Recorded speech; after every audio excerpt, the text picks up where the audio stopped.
Welcome back to Talkative. I'm your guy, Mac is Legend. Overtime, Chris. We back here, man. Listen, we ready to give y'all another good show. Trying to be consistent. Yeah, absolutely. It's not that hard though. It's not really that hard now. It's not. It's not. Now it's like this is the time because halftime me and Chris are talking. I'm like, yo, we got to save that for the podcast. Yeah. You know what I'm saying? Yeah. So we sitting back trying to have a regular conversation. We like, well, yeah. Jeez. And you're like, bruh, just all right. We got to just do this on the show. Gotta save that one. Okay, first and foremost, let me go and tell you guys right now. Please continue to rate, review, subscribe, notifications, all of that. Y'all know what I say, too. Y'all know what I say. Tell a friend to tell a friend. Oh, you know I love it. So. Let the whole community that you know. There you go. The big thing about it is when you guys get out there, and you guys and you ladies step out there and you do this, we love it because we get new people coming in and they bring in different types of perspectives. Absolutely. Right? Yeah. Whether it be comments, whether it be just posts or whatever, we see it all. Yeah. So we do appreciate that. We definitely see it all, we read it all, and we try to respond as much as possible. As much as possible. Yeah, I mean, much as possible. You know, sometimes, there's a couple times where you just like, man, I can go in a little bit further detail, but yeah.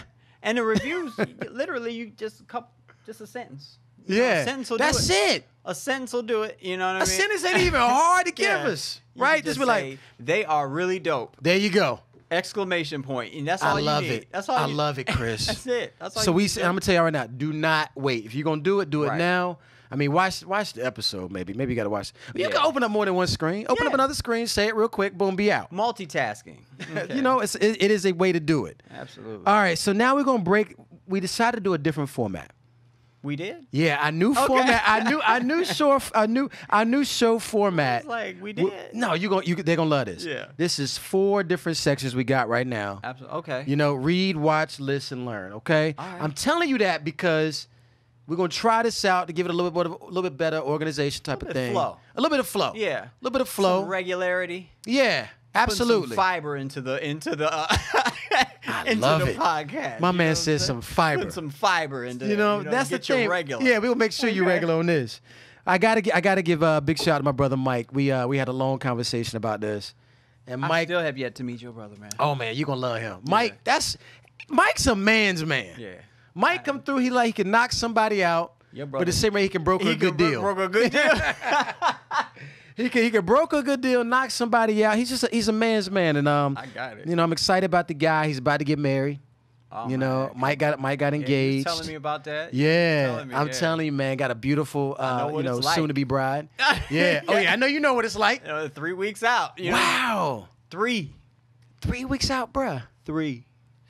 Woo! Boy, let me get another sip. I'm gonna tell you, man. Listen, there's nothing better than being married, though. I get it. People say that. And if you get married for the right reasons, right? Yeah, absolutely. Yeah. If you're in there for the right reasons and y'all have that kind of love and relationship or what, it's not. It's not even just about. See, the love is interesting. I'm not gonna go there. No, let's take it there a little bit. I'm gonna take it there for a second. Yeah, come on. When people, because there's a lot. The reason I'm gonna say this. There's a lot of cats out there that have yet to make that move. Matter of fact, Chris. Okay. I had a great conversation this past weekend. With who? It was a friend of Ashley's friend or whatever. Well, actually, they're my friend too. Okay. So we went to their place. It was a cookout we went to, and we spoke to their friend. Okay. So it was somebody we newly met that night, right? Yeah. And young girl, real young, and she's still in her 20s, I believe, in her late 20s, and the thing. Mm-hmm. Well, no, mid 20s, and she was basically saying how she's in a relationship with a guy, but I don't know if she necessarily has a fear of commitment, but just won't commit. And we're like, why? And she says, because I'm not mature enough to commit.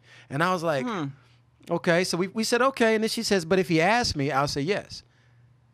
And it's like, wait a minute. I'm confused. I'm confused, right? I'm confused. If you think that you're not ready to get married, that's one thing. I understand that. Right. Definitely you need to know that you're ready for that, right? Yeah. But her big thing was, it's not so much that she doesn't think that she's ready. She says she thinks that she's not mature enough. Okay.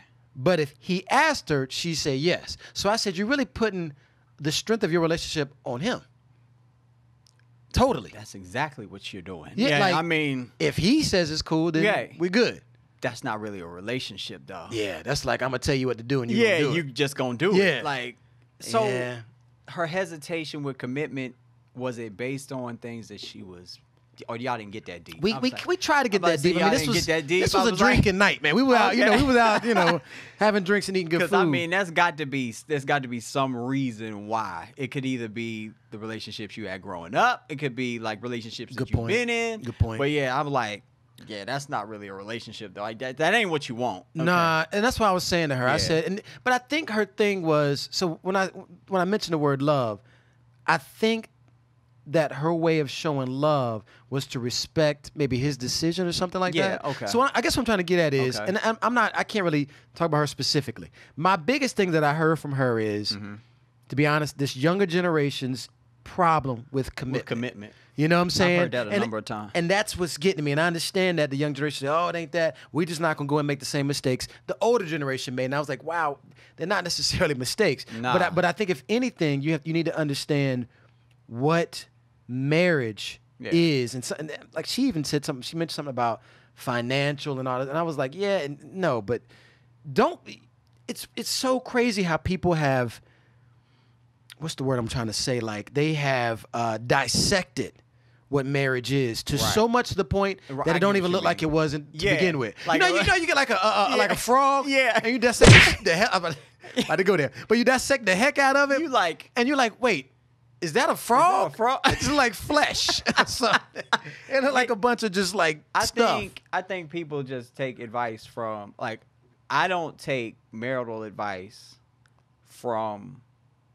I don't want to say divorced people. Mm-hmm. Maybe you can gain some type of perspective, gain something from them. Perspective, whatever. Yeah. But I more so go to like, okay, so I was at my homeboy Chris's house and I was talking to his dad, you know what I'm saying? And he was telling me congratulations and all that. It's a big step and it's your first. You have to ask now, is this your first one? Yeah. He said, your first. He's a military man, so he's like, "Is your first one?" I was like, "Yes, sir." Yes, sir. Yeah. Yes, sir. That's my first one. First and last. There you go. Right. Okay. If this don't work, hanging it up. Grand opening, grand closing. Yeah, there you go. That's it. I ain't doing this no more. It's over for everybody. Okay. Right. You know what I'm saying? But it's just like the advice that he gave me, he was just like, he said, marriage resides in the middle. And I understood exactly what he meant when he said that. He said it resides in the middle. He said it's not about what you think. Yeah. You know what I mean? Or what your pride and what you think, whatever. And what she think is literally that middle piece, is that compromise, is that middle space. And he said the ones that can't figure out that middle space go find their own space. It's very true. It's very true. He said they go find their own space. So I was like, oh yeah, okay. No, those are wise words, man. Cheers, I mean, pops. Yeah, absolutely. Yeah. Pops, no. Yeah. But I mean, I'm just getting at the whole thing is I think that this fear of commitment has turned into its own thing. It doesn't even. It's not even like connected necessarily to marriage. Right. It's just like, oh yeah, like it's a thing. Mm-hmm. Like it's almost like a mode or a trend. It's not necessarily like a really internal thing. It's just like this is what we're supposed to be doing now. Cool. We don't commit. Yeah. Okay. I mean, everything's so loose. It's like, man, I can't have all that. And I think that's a problem. So I spoke a little bit about it.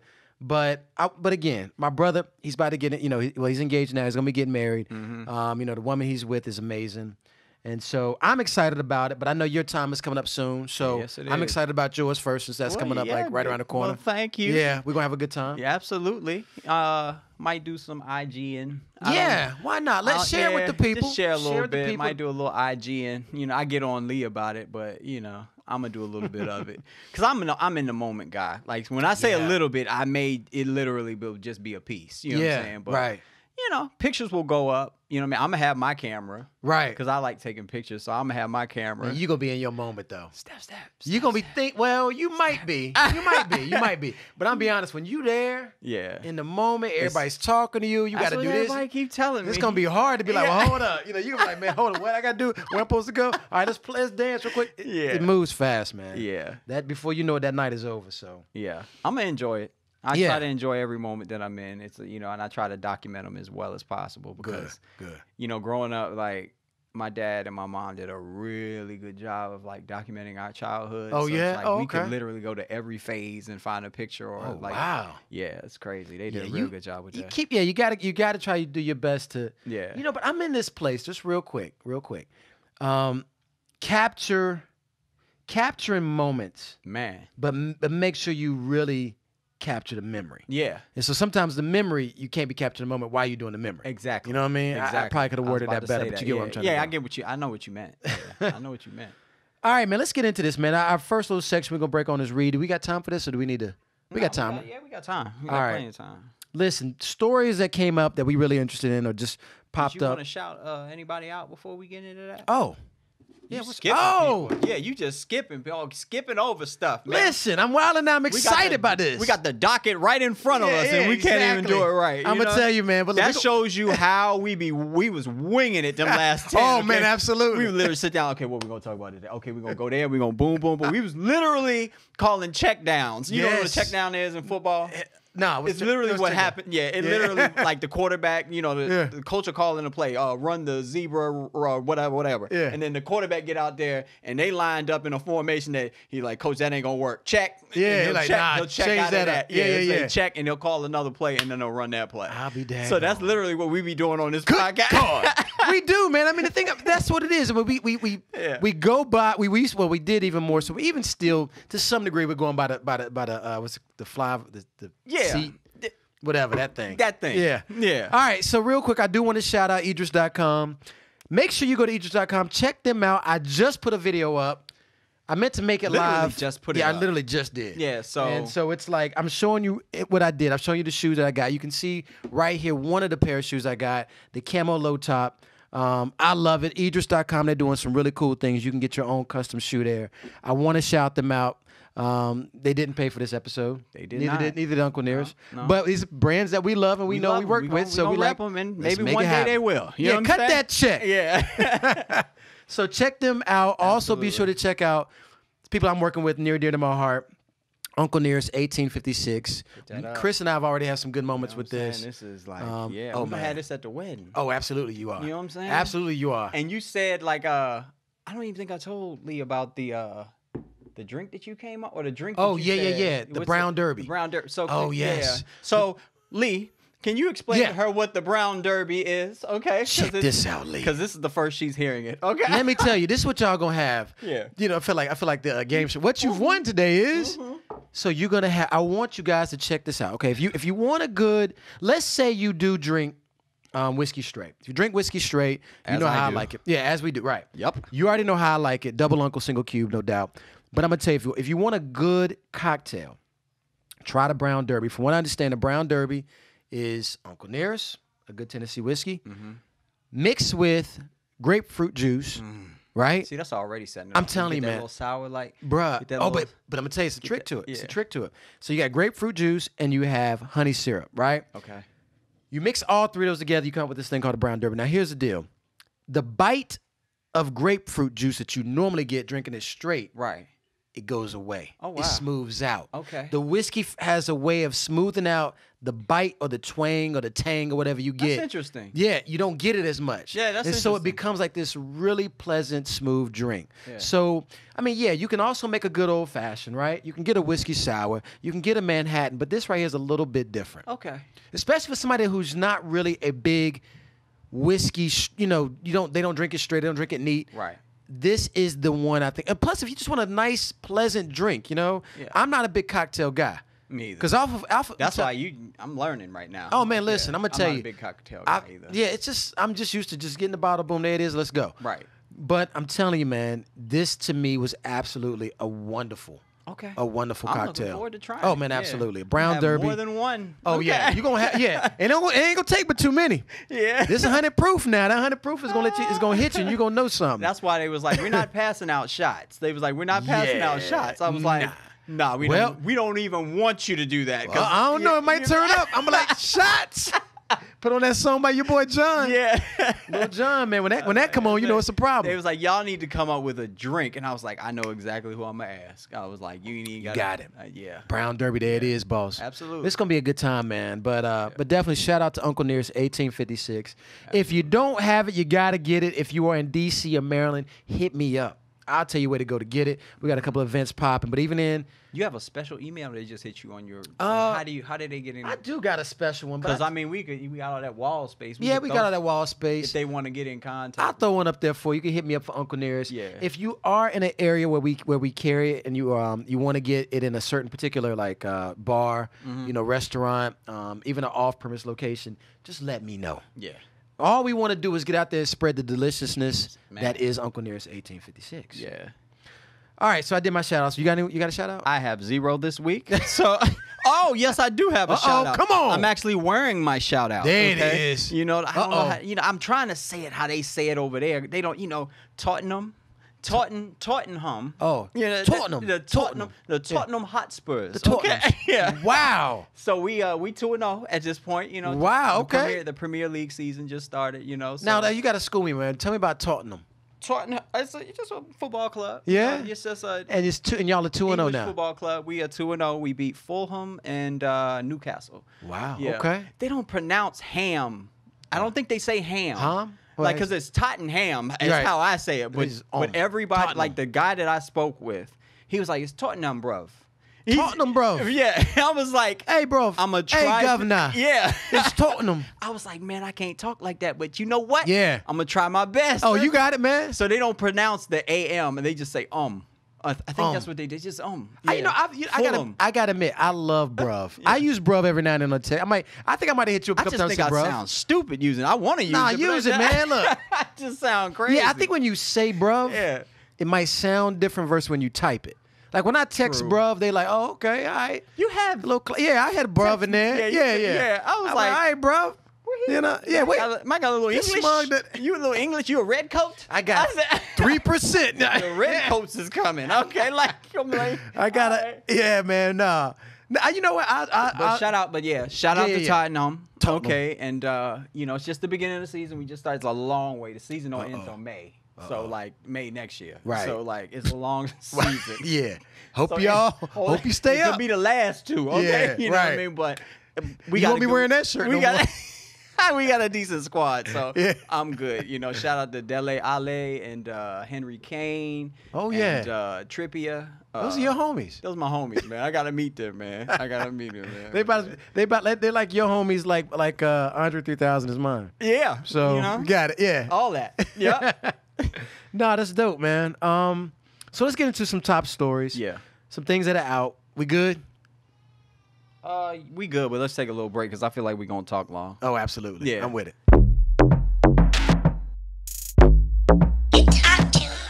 So one of the, I guess, long-standing series when it comes to movies, as we all know and love, are the James Bond series, right? The 007s. Oh, man.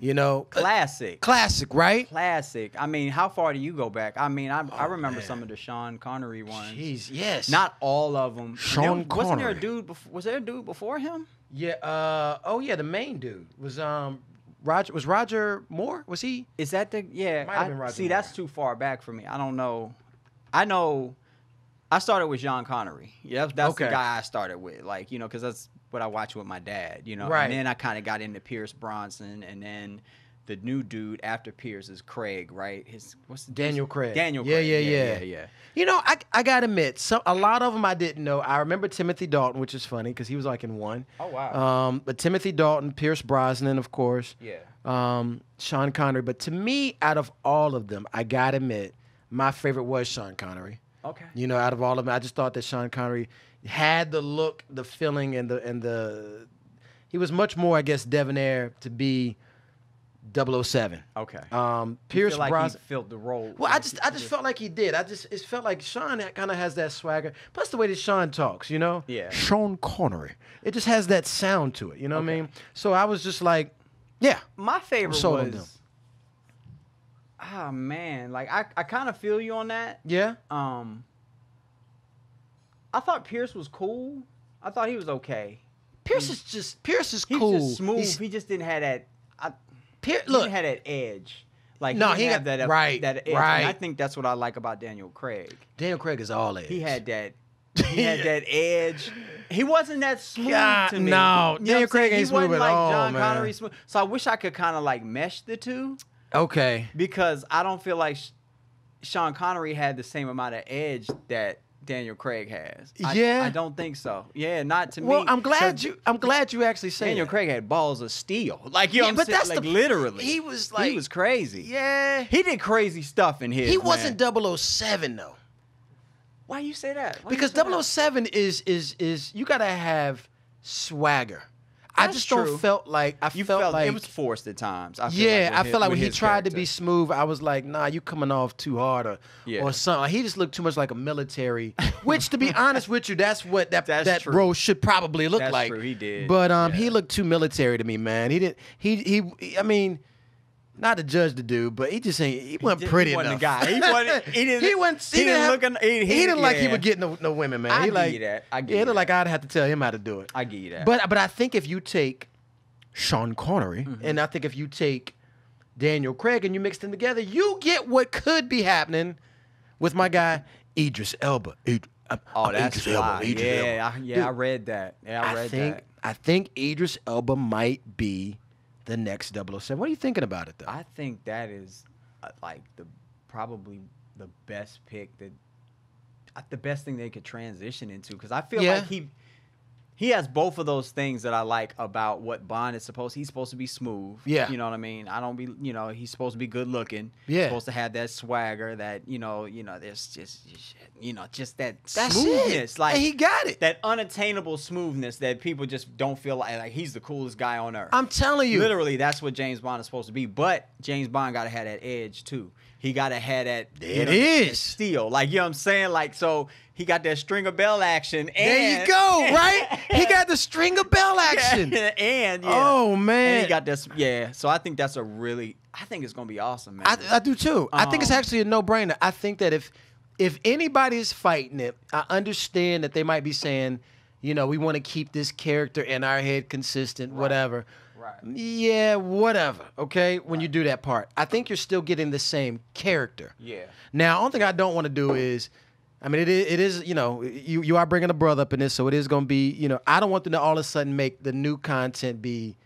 See, that's the interesting thing, right? Now, culturally speaking, this is what right. So if you change up all of a sudden now that he's got to be, the mannerisms and the actual, I guess, cultural aspect of it shouldn't really change that. Absolutely, you got to keep it the same. Bond got to be Bond. Bond got to be Bond.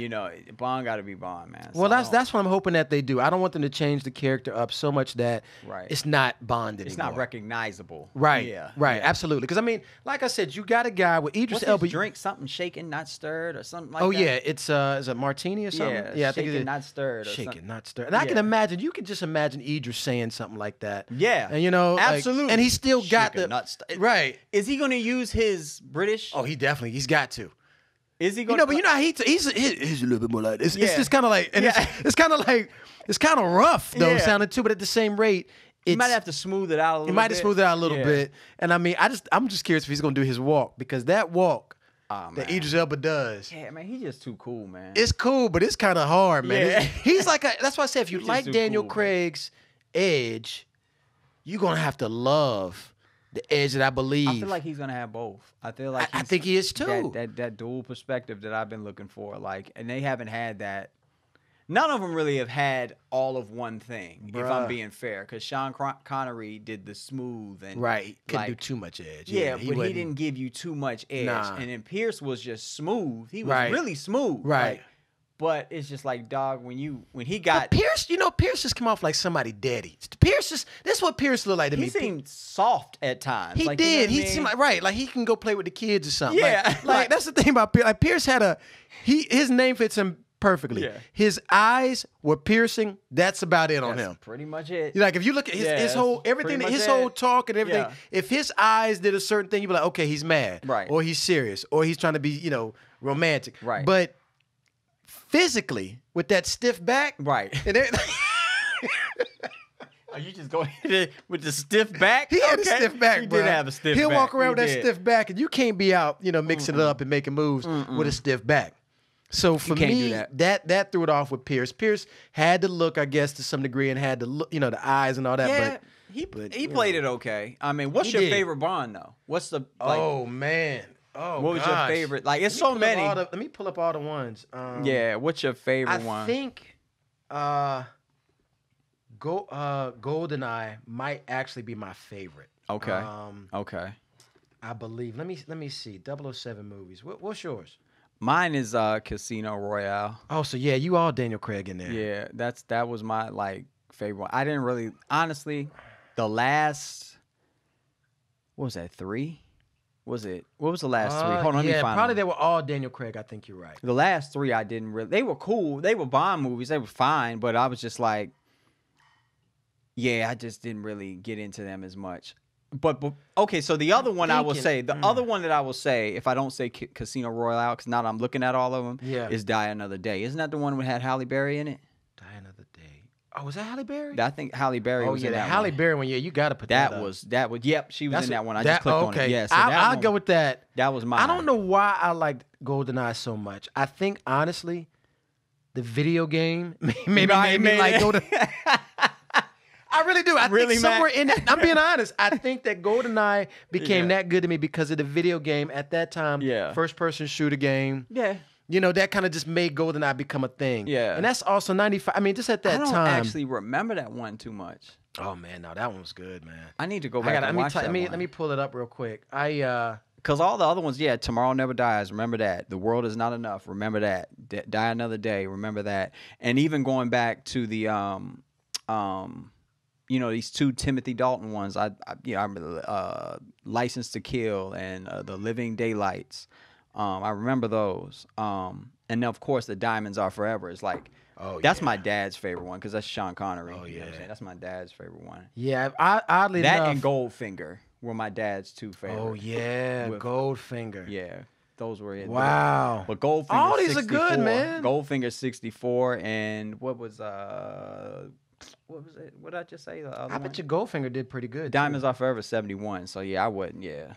You know, Goldfinger actually, Rotten Tomatoes gave it at 97%. Did it? Yeah, which is really good. Yeah. You know, compared to. I believe it. Because look, GoldenEye, Rotten Tomatoes gave it 78%. Okay. And yours, you said, was Die Another Day, which I agree with you. Yeah. They gave that 58%, which is crazy. Nah, that's low. Yeah, that's low. too low. But Casino Royale, 94%. Yeah, that's fire. Okay. Wow. Like, it's fire. I'm gonna tell you, okay. I did not. You know what? I did not like Spectre. Spectre, whatever. I didn't like. I told you the last 3, like Quantum Solace. Yeah, I'm looking at that now. Skyfall was okay. I didn't like it. And Spectre was just like, all right. Skyfall. You know what it was about Skyfall? Is this where they had the guy being Q? Yeah, Q was young. Q was a young guy. Yeah. I thought that was kind of cool. I'd rather see Q do his own. Exactly. You know, spin-off or whatever you call it, right? Exactly. That might be kind of dope. Yeah. So, I mean, I got to find this for it. And I guess it's going to be Bond absolutely. 25. Is that what they're calling it? Because that's what's on this list. Oh, yeah. They do. Or maybe they don't have a name for it yet. So they're just saying Bond 25. Oh, wow. Yeah, it is Bond 25. Whatever that means. But I think it's going to be great. I hope it. I just don't want them to change the dynamic of the character based on like certain cultural things. I don't want them I don't want it to be a cultural thing. To where like now he got to be like now I got to be like we got to be in the hood setting. No. No. Yeah, no. Do not do that to me, Hollywood. Yeah, that would be bad. Please don't do that to me. Because you want to keep everything consistent. It's such a long running series. Yeah. And I think that I'll be honest with you, man, a lot of guys got a lot of what they felt a man should be out of that kind of concept. At least what they consider like a, I don't know, like it was this just gentleman this swagger type of thing. Figure that you could, like when I was watching, I was like, I can never be that cool. I just always looked at it like, and you aspired to be that cool, but you like, I could never be that cool. Yeah. Like this dude is just like, this is butter on warm toast, man. Like, you know what I'm saying? Like, no, you're right. Butter Absolutely. on a warm waffle. Okay, look, they showing this cat right here. Did you see they showing this cat as being Bond? Do you know who this guy is? He was in that movie. I don't know that. I mean, I know that guy. It says Henry. Was it Henry Cavill? He's supposed to. What did it say about Mission Impossible though? Is he in Mission Impossible? Oh, I don't even know. Let me see. I'm like, I thought that Henry Cavill says Mission Impossible prepared him for James Bond. Okay. So it is this guy. So he's gonna be after Idris? That's what I think. I think they're trying to pit him against Idris to say they should pick him. Oh hell no. Yeah, Hell no. he was in a movie stop it. Uncle. He was in that movie Uncle. Yeah, I know that movie. Which was, whatever. yeah. Yeah, no. Oh yeah, he plays Superman. That's what he's known for. Yeah, that's where I know him. Yeah, from. Superman. That's where okay. I know. Now he can keep playing Superman. Yeah, He yeah. can keep playing Superman. Yeah, so you think well, because it goes back to swagger. It goes back to swagger. Yeah, it goes back to swagger. 007 got that swagger. You looking at that? Not even let's just So people, this has nothing to do with Idris being black. Right. I'm taking all of the cultural references and all that stuff out of it. Okay. That dude that you just showed me, what's his name again? Henry Cavill. He just ain't cool enough. Nah, he ain't. Now, if you show me another person, like we just matching cool, because James Bond has to be cool. He has to be that just that slick talking, and he got to have some edge. Okay, yeah, there you go. If you don't You're have right. any of those things, Facts. I don't care what color. You could be green. Yeah, okay? right. There you go. You know what I the mean? first alien. If you don't have those three things, you're not Bond. You know what I mean? true. And I do not see that dude being cool. I will watch you on the screen. I will not want to emulate anything that you're doing. Well, that's what I'm trying to get at. You know what other options can you get right now? Oh, and I just think that's why I'm trying to get at. Who else could possibly be a good 007? I'm bad with actor names. There's one dude that I think could do it. And normally they should be British. No, I think my Sons of Anarchy dude could do it. Who, the guy not the guy from I think he the could dude do from it. I think he could do it. What's his name? He was Jax Teller on Santa. I never watched the show. Sons I don't of know. Anarchy. I don't know. Type in Jax Teller. I don't know his Jax Teller? Jax Teller from, just put in Sons of Anarchy. I see it. That dude, I think he was in something that I don't, I see Jax Teller bike. That came up. Yeah. This kid? Yeah, I think he could do it. I honestly, if we got a little bit older, he has swag, Mac. That boy, He what's looks his like name? your boy. What's his name? Oh, I don't know his name right. I ain't pull it up yet. I'm just looking at his picture. I know I've seen this kid. He looks like what's the dude that be stripping, man, on Magic Mike? Oh my God, you talking He about? look like that dude. He look man. like What is that name? dude's name, see, man? I'm terrible I know, with man. actors' names. No, man. I'm with you, man. What is his name? I was about to call him looks like Ryan that cat. Reynolds, but that's not Ryan Nah, Reynolds. ain't Ryan Reynolds, man. is the That's dude. Yeah, that's Deadpool. This kid looks like your boy. Do you got the person I'm talking Yeah, about? Who you yeah. I talking think. about? Look, is that it? Yeah. He could play him, but no, he doesn't look like. All right. He don't look like that no more, man. Hold on. He don't. We gotta find his real Them name. young play. Yeah, I got Jax Teller. What is his actor. name? Yeah. All What is right. his name? Like, because he was in a movie. I think he was in like King Arthur or something like that. One of them type He of got movies. Charlie Hunnam. Yeah, he could play. I feel like he could play Bond. I do think he could play Bond. Is he British? No, I don't think he's British. I just think he's cool. He's cool. He seems Don't cool. you have to be British to play Bond? Do you? Is that a requirement? Well, yeah. Wait a minute now. I'm going through Dalton wasn't British, was he? Dalton might not have been British. No, I don't think so. Roger Moore might not have actually been British. Now that I think about it, maybe he was. Right. Now it might not be a requirement, but I feel like you can't be American being 007. Unless he can. I mean, I'm just saying. Do you feel I'm that saying way? he can act. Yeah, I don't see. Yeah. See, I think if you have an American version of 007, that's something else. That's something else, which Mission could be Impossible. dope. Yeah, that's Mission Impossible. I get because the Americans, that's what we want. Things blowing up and your man running. Like, I forgot who said that. He said all he does is run. All he does is run. My man be running. What's his name? Tom Cruise. Tom Cruise. Yeah. Tom Cruise runs the whole all shows. He's just yeah. I wish somebody would add up how many miles. I had to bleep that. Man. I want to know how many miles this cat has run all together. Man. Oh man, yeah. Like And he runs with the stiff when you neck think too. about it, Tom Cruise got a stiff neck. all he does is run away from stuff. in that movie. Everything. And he's running fast. He It's do a always little bit of karate. Yeah. He may shoot somebody, but it's a lot of running in and he's Mission always Impossible. it's always tight. Yeah, you know what I'm saying? Like it's always his neck is tight and his hair like the.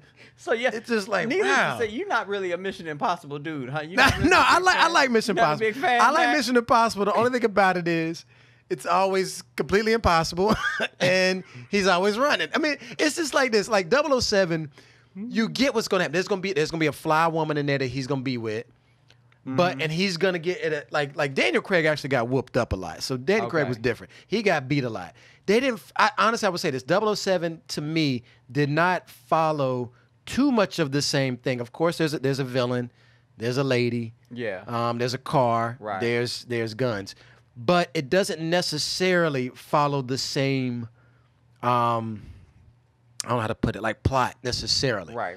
Whereas Mission Impossible, to me, the mission becomes more impossible. Somebody about to die. But it becomes impossible, but then they actually do it. And it's like, so. In the most impossible way. In the most, and it's just not believable. Not that all movies have to be believable, because I know people probably look at me, especially in my family, because I don't like watching action movies because, like, a lot of them, because I just feel like they're just so stupid and unrealistic. Like, I just don't have that child, like, I don't know. It's Right. I think I watched too many when I was younger. That's all I used to watch when I was younger. Now I'm just like, man, how many buildings can explode? Yeah. The Rock is jumping from a scaffold to a glass window, grabbing it with one hand. Yeah. Your daughter fall out the window. I grab her. Man, you know how panicked I'm going to the bathroom. I'll be right back. And they always do them kind of jumps without screaming. Yeah. Man. They were like, why Max sound like that?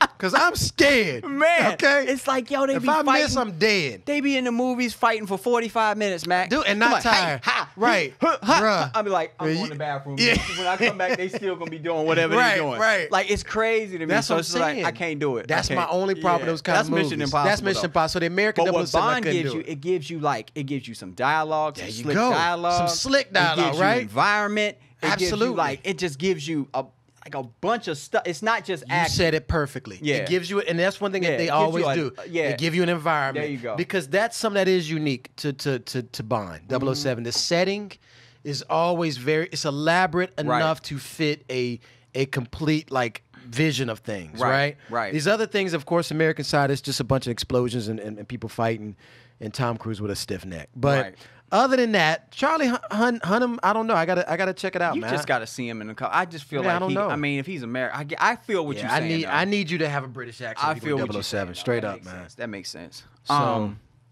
what do we have after this? Okay, so we got also after that we got Tesla. Tesla. Oh, so talk about Elon. Tesla founder. Yeah, Elon. Okay, what's up with Elon? Man, What Elon doing? I just think it's just the sustainability of trying to just being a genius, man. Yeah. And trying to sustain that level of success, it just takes a toll on people, man. Of course. It just takes a toll on you. So, like, he had an interview. I forget who the interview was with, but maybe I'll click on here so I can cite it properly. I always say, I don't know. But, yeah, you didn't hear about, like, the whole, like, him having to medicate to get some sleep? No. Him being addicted to, like, Ambien and, using different type of drugs. Really? And things like Elon Musk is a drug user. Yeah, I mean, well, I'm not going to say that. No, I got you. Okay.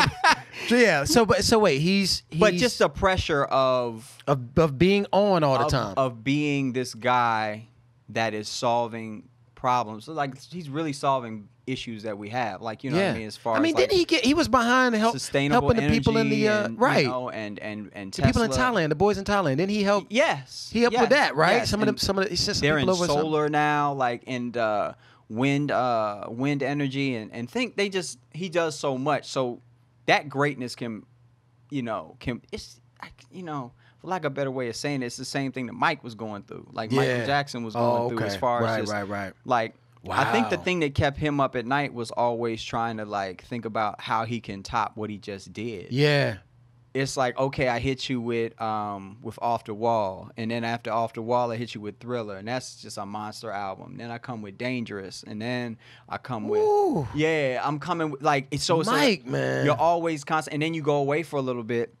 Man, and you want to come back, and it's just like that level of success that you're used to having, it wears on you. Like, so a lot of people. To me, what this said to me is, like, a lot of people ask for things, Mac. A lot of people ask for, like, I want all the success in the world. I want all this stuff. And then you get it. Right. And the weight of it is too heavy for you to bear. The weight of it. Because it's just like, now you're responsible. Like, he's literally responsible for thousands of employees. You know what I'm saying? Thousands of employees. And he's responsible for infrastructure that people are dependent on. Right. You know what I'm saying? Like, and, so it's just like all that amount of pressure can weigh on you. I can understand. Sometimes I have the littlest problems in the world, Mac, and I can't get no sleep. Right. Okay. It's like my problem this big. Okay. Right. Compared I'm to up all night. so it's just like you got to be careful what you asking for, and be careful what you wishing for. You know what I mean? I was trying to say the quote to you earlier. Heaviest is the whatever that wear the crown or whatever the thing. Right. Whatever the head that wears the crown. Yeah, like, I mean, look, I'm gonna be honest, man. I think that's a good point. I think that. Well, I have a couple of thoughts on it. One thought I came up with immediately was, I think Joe Budden was talking about, I don't want to have a world where artists don't do drugs. Now, it was an interesting way he put it. That's an interesting perspective. Yeah, but his point was that, I think his point was more so that the influence, and I'm not advocating this, but his point, I think, was specifically that artists' talent, they have to be disconnected from reality in some ways to create this stuff. And that has helped them to do that. Let's be honest. We ain't got to socially tap around this. Drugs is a big part of entertainment, period. Like, of course. Just the creation of But even beyond that, even beyond that, you got your boy from Apple. Yeah. What's the name? Jesus, what is it? Jobs. Was it Jobs? Yeah, Steve Jobs. Didn't he doing like hallucinogens back in the day or something? They did acid. They were doing acid, and mushrooms, right. and everything. So I'm just saying, like, these brilliant minds that you have, whether it be entertainment, whether it be Tesla, whether it be Apple, they kind of are out of their skull. Yeah. To do what they do. I think a lot of his problem wasn't just can't necessarily stop. being creative. It wasn't necessarily taking drugs to be creative. His is trying to turn his mind off so he can actually rest. So that's what Ambien is. It's like, let me put you to, I need to go to so I can refresh. Because him being refreshed is, I guess, the same equivalency of somebody who would take a mushroom before writing a song. That's my point. It's all like self-medication. Yeah, right. Self-medicate, but it's also being detached. Yeah. Like, let me just stop what I'm doing and take my mind somewhere else. Yeah, exactly. So the fact that he's doing that, I'm not surprised. I mean, for somebody that is of a genius level, somebody that is producing things that we're just like, wow, where'd you come up with that? Man. You know, your brain has to be able to. You don't throw that genius thing around, but it's just like, you don't. That's not your thing. You know, some people are geniuses by measure of what they're bringing to the scope of the world. He is literally changing, or trying to. He's being met with a lot of, so that's probably part of it too, because, you know, the gas industry don't want to hear nothing about no electric. They still want you putting gasoline. Of course. They want that Exxon Valdez in your car. Absolutely. Okay? So they ain't trying to hear about this inexpensive Tesla that you got out on the road and all this. They don't want that. So it's the immense amount of pressure he's getting from that end, the lobbyists that go to Washington and block all the bills that he's trying to support, and all of the bills that would bring clean energy and things that would actually change the scope of how this world operates. That's what he's trying to, and that's a battle you have to fight. Like, so it's like all of those things. Right. I don't think when you get into something, maybe when he got into it, he didn't think it was going to be this. You know what I'm saying? But it's just like, you got to be careful what you ask for, people. But wait, is this, I mean, is this affecting, like, his money or something? It looks like people are kind of upset that they, I mean, at least the latest talk is like, it's messed up Tesla. Like, what's going on? I watched this show now on HBO called Succession. And so with all of these stories that are coming out of how basically people are looking at it like, okay, if the CEO is acting like erratic, or if something's like this, then your stock numbers are going to go down because people are going to be looking at that as a volatile stock. Right. So they're just like, all right, we want to pull some of our money out of it. Gotcha. We're leaving. You know what I mean? Because we just don't because know what it you is. want. So people are like, some people are bailing. You know what I'm saying? But that comes with whatever. That comes with it, and that may be part of the reason why he's tripping out. He's tripping out. But like, so I just wanted to, No, I got you. So really, I only brought the story up to because we were talking, and we have conversations like this all the time about, like, you know, people ask for stuff, man. Yeah. People be saying like, man, if I could just, if this and that, and I want to do this and I want to do that, and if I could just, and it's like, all right. So now you own a business. Now you're responsible for 100 employees or whatever. What are you gonna do? How you gonna deal with that? Do you know what that like the stress of being broke and trying to get there? Is a lot different than being there and being responsible for everybody else that's under you. Of course, that's a totally different responsibility. Very true, man. And it's like, I like to hustle. You know what I'm saying? I love to hustle. Oh, absolutely. I love to Give me the grind. There we go. Come on. Because once you get there, you're gonna, like, a lot of times, like, the person at the top, you may get stagnant. You may want to start something else. You may want to, you know what I mean? So it's just like those pressures that come along with being the top dog. Oh, man. You better own them when you get them. I'm trying to tell you, I got a story for you when we talk about Let's Get Made. Okay. Because I'm going to tell you the stuff I had to go through on that. And boy. Yeah. Having a daughter at that same time, just being born, yeah, that was interesting. I imagine. I know it 3 times over. Yeah. I know you do. I ain't saying nothing new to you. All right, we got our new section, Watch. Okay. We talk about what's out on TV. Yeah, we're going to come back. Streaming, whatever. You want to come back for that? Yeah, we're going to come back for that one. All right, bet. Now back in the Watch section, where we're going to go ahead and tell you about some movie shows, videos, things that we I like that, the Watch section. The Watch section, right? The Watch section. I love how we broke this thing down. Read, I really do, man. Watch, listen, Well, really, you learn. broke it down and you're just schooling. No. We did it talking together. Yeah. I just put a word on it. Yeah. Read, watch, listen, learn. We're in the Watch section now. So when it comes to TV shows, there's one show that I remember a while back. Me and Chris, because we're both boxing fans, we both know the Contender. You know how you get a text and you just like, all right,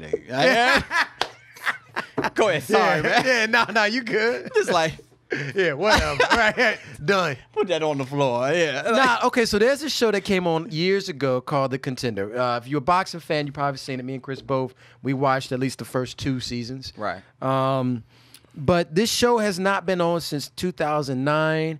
It was The Contender. It was The Contender. And we were just saying, both of us were just talking just a second ago. I didn't. Yeah. This was must-see TV for me. It was too. Back in 2005. I'm going to tell you, right. Must-see TV for me. Right. Yeah. And I think at that time, it was just the whole thing about how they presented the Contender and the boxing. It was like, what are you fighting for? Exactly. And it was like your family. Exactly. It was like, whatever your story is. They put every boxer that was on that show had a story behind them. Absolutely. And you got attached to them. Right. Some more so than others. You were rooting for him because like, oh my God, like he's trying to take care of his family. He's trying to do this. So like you started to like feel like you knew these individuals. It was like it was reality TV, but it was real reality. Real reality. They're really competing. You know what I mean? Against each other. Some of it was scripted, like, stories. okay, we're gonna do this and whatever, but it was real interaction, real people. Right. I think that's what, and I think both Chris and I were talking too. I think that's what happened around season 3. It didn't feel as authentic. Yeah, it started. I think that's what it was because I started watching. I was like, when they start like, creating fake drama. Yes, that's what I was looking for. We're gonna script drama. Yes, you know what I'm saying? Like, kind of like what the Housewives shows we doing. Y'all are gonna go to this bar. Y'all gonna go over here, and y'all just gonna argue. Okay? See, and it's just like go to a bar and argue. That's it. It's like, all right, we can do that. You gonna pay for the drinks? Yeah, fine. Yeah. Hey, that's all you got to do. Pretty much what it is, and that's what it became. And I was just like, nah, I'm not watching this. And it's really unfortunate, man, because like I said, when it first came on, the first 2 seasons, I loved it. I thought it was great. We were just saying, I think the winner of season 1 was. Well, I don't know who won the fight. I know it was Sergio Mora won. Sergio Mora? Okay. Yeah, so won. Mora versus Manfredo. And I like both of them. Both of them went. Sergio Mora more so than Peter. Had pretty lengthily. They did a little bit. You know what I mean? After that fight. You know what I mean? Because they were. Sergio had a couple of title fights. He didn't win the big ones that he was in. I can't remember exactly. I could click on his name and name some of the big ones, so I guess I'll do that. But like he was in a couple of big fights, and he just did not overcome. Wow! And this was back in the day. So yes, okay, so like he just never got over him. Like, you know what I mean? Like boxing is a thing. He lost to Vernon Forrest. That's who it was. Oh, okay. Okay, so good fighter. Yeah, my God, was a good fighter. Yeah, absolutely. Yeah. So like boxers. Like when you lose a title fight and like you're the contender for that title, you're trying to get that title, so you have to go in there and like literally beat them. You're not gonna beat a champion usually on a scorecard. Oh, you know right. Like you have to show that. And I feel like that was his demise with Vernon Forrest, because I remember that fight vaguely because he was literally attacking too much, and that's not what Sergio's style was. Right. So Vernon just ate him up both times. They had a rematch and everything. So both times, man, ate him up. But like they both had sustainable careers for the most part. More so Sergio than Peter. But I mean, the show set them up for success. They because I'm looking at this and I didn't even know this, that Sergio Mora had a fight in April. Really? Yes. So he's still out there doing He's it. still fighting. You know what I'm saying? How'd it come out? Do you know if he won? He won his last fight. My but guy. Daniel Jacobs, we know Daniel Jacobs. You know Daniel Jacobs? I don't know Daniel Jacobs. You don't know who that is? Okay. Pull him up. Maybe well, yeah, he's a decent fighter. He's a good fighter. He's a good fighter. But he lost twice to him. And that probably would have helped him get back into the game because Daniel Jacobs is in the game. I seen the guy. He's in the game. Yeah, absolutely. He fought for the middleweight title. Both times lost, and so he's still boxing, which is crazy. Well, I mean that's the thing. I think a lot of these people. I think the good thing about the show is it gave you. I know Peter ain't fighting. I know he ain't fighting. Nah, he's done. Yeah, he's done. I figured he was finished. But it gives you a good chance to see what's behind them. Right. And I think for that reason I'm excited. I'm interested. I'll put it that way. I'm interested to see this new season starts. I think it's August 28th or something. 24th. It's the 24th, yeah. Okay. So as long as it's not over scripted and it's like, forced drama and just that reality TV that I don't like. Yeah. It should be cool. It comes on Epic, and I don't know if I have Epic. Yeah, I don't know if I got that either. That's like one channel you just don't. You don't I don't really get it. Right. Yeah. Why are you on Epic? Right. As soon as you find that somebody's on, you be like, oh, okay, well. Yeah. I'll see when it come out on Netflix. Yeah. That's terrible, bad, man. But it's man. The truth is like, I don't even know. Go on that show, man. What channel is that? Like, I'm looking at the channel now, you know man. how they section your channels? Like, okay, all your home garden and food are in this section. Right. And then, where is Epic? Yeah, Epic. Where's Epic in the fray? Yeah, like, that joint. It ain't that epic. Yeah. We don't know about it. I tell you that off gate. I'm like, but I mean, look, the original series. Are things you've never heard of, man. I'm flipping through all of these, man. Listen. Yeah. Oh, I feel bad. I actually do know one of these. You know one of these? Oh, well, which one is it? Do tell, Mac. Do tell. Okay, because I have no idea what Epic is. Man, I feel really bad about this because... Why? Is this one of your shows? No. Not necessarily. So, America Divided, I met Norman Lear. I met some of the people that are actually behind this. Solly. Okay, so I was dealing with NAFA, National Fair Housing Alliance. Okay. And they were really pushing America Divided because it was one of the I guess episodes was on housing. Okay. And that really was a big deal. So I'm familiar with at least that one show. Well, but other than that, this is where the jokes is stopped. Yeah. Right. Yeah. But it's all good. I think but to say what we were saying before, it's not really a known channel. No. But I'm definitely gonna try my best to see if I can catch it. It's just difficult for boxing to kind of gain any ground because the UFC really has just taken that position of combat, combat sport. Right. And their foothold now is just so strong. They even stole the Contender format. You know, they like literally their show, the next Ultimate Fighter. Yeah. The Ultimate Fighter. That's what Ultimate Fighter, right. That's the Contender. Right. Because literally, what they do on the show, they have a theme. Like, it's usually two coaches that are about to fight. This coach is about to fight this coach. Right. And then they split the contenders up on each one of the coaches' teams. And then they fight. And then the winner of... Basically, the final of the Ultimate Fighter is the undercard for whatever that big fight. That big fight. Right. So, like, they literally stole... Like, literally just took that, okay, we like what y'all doing, and literally took the format for their own. Because literally you get to know every fighter before they're about to fight. Everyone has a story. Yeah. So you get attached to certain ones. It's not, and the thing that I like about the Ultimate Fighter, I'm not too big on the UFC, but when the big fights happen, I kind of tune in and checked it out or whatever. It's, certain fighters, like when Ronda Rousey was popping, anytime she fought, I would check her out. And poor Ronda, man. Even when Big Mouth, the Big Mouth Ireland dude, when he be fighting, I kind of just McGregor. I kind of watch him. And that when St. Pierre was going, of course, when Rampage was out here just knocking people out, and who's the other guy that I watched? The other black guy, the other dude.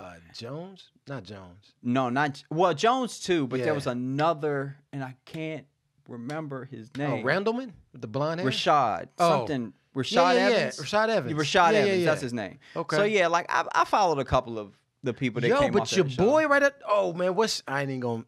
talking about Kimbo? No, Kimbo was Kimbo. I forgot about Kimbo. But he wasn't good because he ain't no stamina. Yeah. Man. He would literally punch himself out, and then the dude would just get knocked out. Like it was crazy. Oh man, yeah, poor Kimbo, man. Yeah, rest in peace. Yeah, rest in peace, Kimbo. But what? No, it was another guy that he's the realest right now.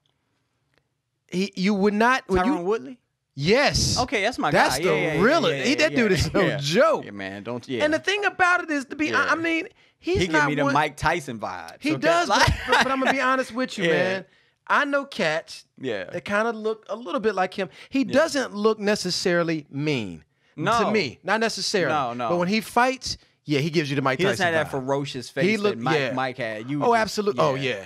Yeah, Mike, man. I saw that Terry cloth with the whole cutout when he was coming down there. That was it. You knew it was it. It was over. Look the meme with Mike Tyson when he's looking at your boy in the eyes. I still love that meme because he's just sitting there looking him dead in his eye like, bruh, I'm about to run through you. It's not even gonna be a problem. I mean, that's Mike, man. Oh my gosh. But it's crazy how like boxing kind of like people stopped boxing because of how dangerous they put this stigma on it because they looked at the boxers that were retired and how they were aging and a lot of them had palsy issues and of course we saw what happened with Muhammad Ali. Yes, absolutely. And boxers just dying from like brain trauma and things of that nature. So it put this stigma on the sport, whatever. But as we know, sports over time they amend rules and they make new rules to make it safer. So boxing is like really like it's safe now. So, but the thing that kills me is that they complained about boxing, but literally you can get in a UFC ring and you can elbow somebody in the face. Hey, man. Okay. You can throw right. a knee to somebody's chin. Man, okay. And it's just like, are you serious? I guess you sanction it different or whatever it is. I guess it's you throw some money at it. I have yet to find the art in mixed martial arts yet. I have yet to. What you mean? Like the artfulness, like how boxing is just like somebody, boom, he'll slip and he'll hit you with something. Oh, so right. it's like some. Well, the art. I think the art in UFC is the fact that it's so many different disciplines. I just be seeing like Gladiator. Okay, like literally. It is, but I think the interesting part about it that you say about the art is that I think it's like if you can pit any two fighters, you might say, "Oh, he's good at boxing," but would he beat up a guy who knows ninjutsu? Yeah, something like that, right? Jiu-jitsu. Yeah. And so now all of a sudden you find out, well, who is better? If this guy can throw hands real good, but this guy's a good ground game. That's true. You're mixing up so much that you can say, well, if this were a real fight, the discipline. Boom. That's kind of that it takes. I cannot like. It's the complete game. Yeah, it's complete. You gotta you gotta wrestle. You gotta throw them hands, and you gotta be able to like. No, submit. It's a bit much. It's just a lot. I like boxing because it's literally like all we can use is these. Right. And I have to outsmart you. Like a lot of what boxing is. A lot of the boxers that I like are the counterpuncher boxers, the ones that see it coming, position themselves, slip, bam. You know what I'm saying? And you just see the whole fight. You can't get them. And like you cannot catch them. Yeah, it's so frustrating. And it looks like with them the time is moving so slow, but for the other fighter, and they're like, oh, you should see the fighters that get in there. And they like, this. Absolutely. And then you're like, nah, he's gonna lose. I'm gonna tell you the truth. When Ali slipped him like 200, it was like Ali slipped literally 20 blows in like 10 seconds. Yeah. He's just like, whoop, blip, blip. I mean, you would be so frustrated. Like, you seen the memes? I ain't seen the meme. There's a meme of there's Ali. A meme with Ali, like, it'll say, "This is me to the bullshit," and he'll be like, just slipping. He just be sitting there. I didn't know that. They have memes with that. I mean, that's the thing, man. Dodge it all. I mean, when Ali would do it, but see, you're right. If you can all of a sudden throw a knee or a foot, then you can't really change the game. Because it's like you could throw a punch and then literally I could just in that same second just do a flying knee. It's like how do you come? It's too much. No can defend. Yeah, I mean it is too much. I start chest passing people in the ring. Right? No, you're right, man. Move, please, bruh. Golly. You start bringing in sticks next thing you know. But it's interesting to me because it's like it's definitely way more violent than boxing could ever be. Yeah, man. But I guess what it is making bank. I think UFC they found a way to really hit money. I just think all this stuff, man. I mean, and I don't know where it's going with all this. What's it saying about people? Right. But no, I think that there's an art to it. But I think that at the same rate, I had appreciation for boxing because, like you said, it was different. The way I'm biased. I get it. Yeah, I think that's part of it too. Yeah, I'm biased. Me and you both. We just it's just this generation is UFC. Like you know what I mean? Right. Right. You know, my son doesn't have the attachment that I have to boxing. I try to get him into it. And when the big fights happen, they actually love a boxer now, and that's what I'm so happy about. Oh, yeah, who's I'm this? just like, yes, he's from Baltimore, Javante. Dude. Javante, yeah. Is this a cat I saw? Hold on a second. He's with he hang with Drake all the time. He with Drake all the time. Davis. Yeah. Yeah. Yeah, he from Baltimore. He from Baltimore. Right. Javante Davis. Yeah, okay. I'm telling y'all, I've seen this guy. Literally, Nasty. if he can just like stay humble. What's his record? Let me see if I can see it. He non-blemished, I believe. Non-blemished. I don't think he got a blemish. Oh, you're on. right. Yeah, he ain't got no. He ain't 20 fights, 19 by KO. Yeah, he non-blemished. Watch and out. if he can stay in that hunger phase, because the fight that he had before this last one he had, he was terrible in that fight, but he still won it. You know what I mean? But I think it was a little bit of too much hanging out with Drake, popping bottles. Right. You know what I'm saying? There you go. So it's like the limelight was getting to him. So in this last fight that he had, who did he fight last? Let me see. It's somebody. I see earlier fights right now. Let me see. It's some loser. Okay. You know what I mean? No. It probably is this guy, Jesus. Yes. So he beat the brakes off that guy. So yeah, if he can stay humble, he's one of the guys to watch. He's definitely one of those that you should be keeping your eye on. When you got a record like this, bro. Yeah, he's fantastic. His hands by KO. His hand game is so. That's why Floyd has taken a liking to him, and like he trains at Floyd's gym. And is he managed by Floyd? Who's he? Let me find out. I've got all this. This is my guy too. Like I'm just so happy that they got a box. Like if he's fighting, they'll ask me like, is he fighting? Yeah. Like, and they want to watch. Good. So it's it's bringing you back to your time. Right. All right. Like this is something I can get into. You know. He may be managed by him. It looks like it. I think so. There is a. I think so. Yeah, Jesus Settler, he beat the brakes off that dude. Oh wow. I've seen this kid fight, man. I think only once before, but yeah, he got needs something. He needs a big fight. Yeah, I see it Mayweather Promotions. Yeah, he needs a big fight. He needs a big fight, and it may require him to come up in weight. Right. But yeah, he needs a big fight. But yeah. Nice, man. Well, I mean, I'm gonna tell you what. This is the thing.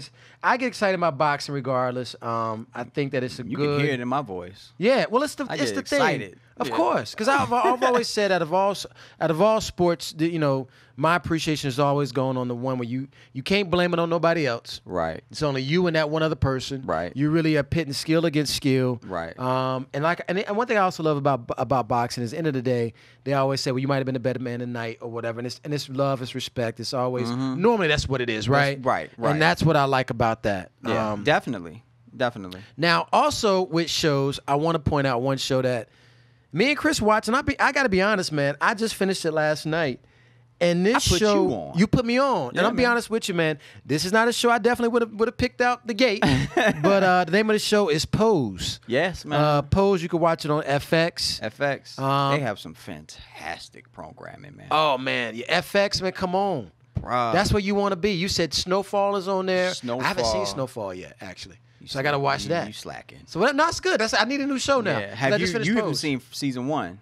No, I haven't. I've not seen none of them. I haven't seen any of it. Oh, man. So Snowfall, you said it's better than The Wire. I didn't say. It has the potential. Oh, okay. But it's got the vibes of The Wire, but it's still okay. Yeah, because I like.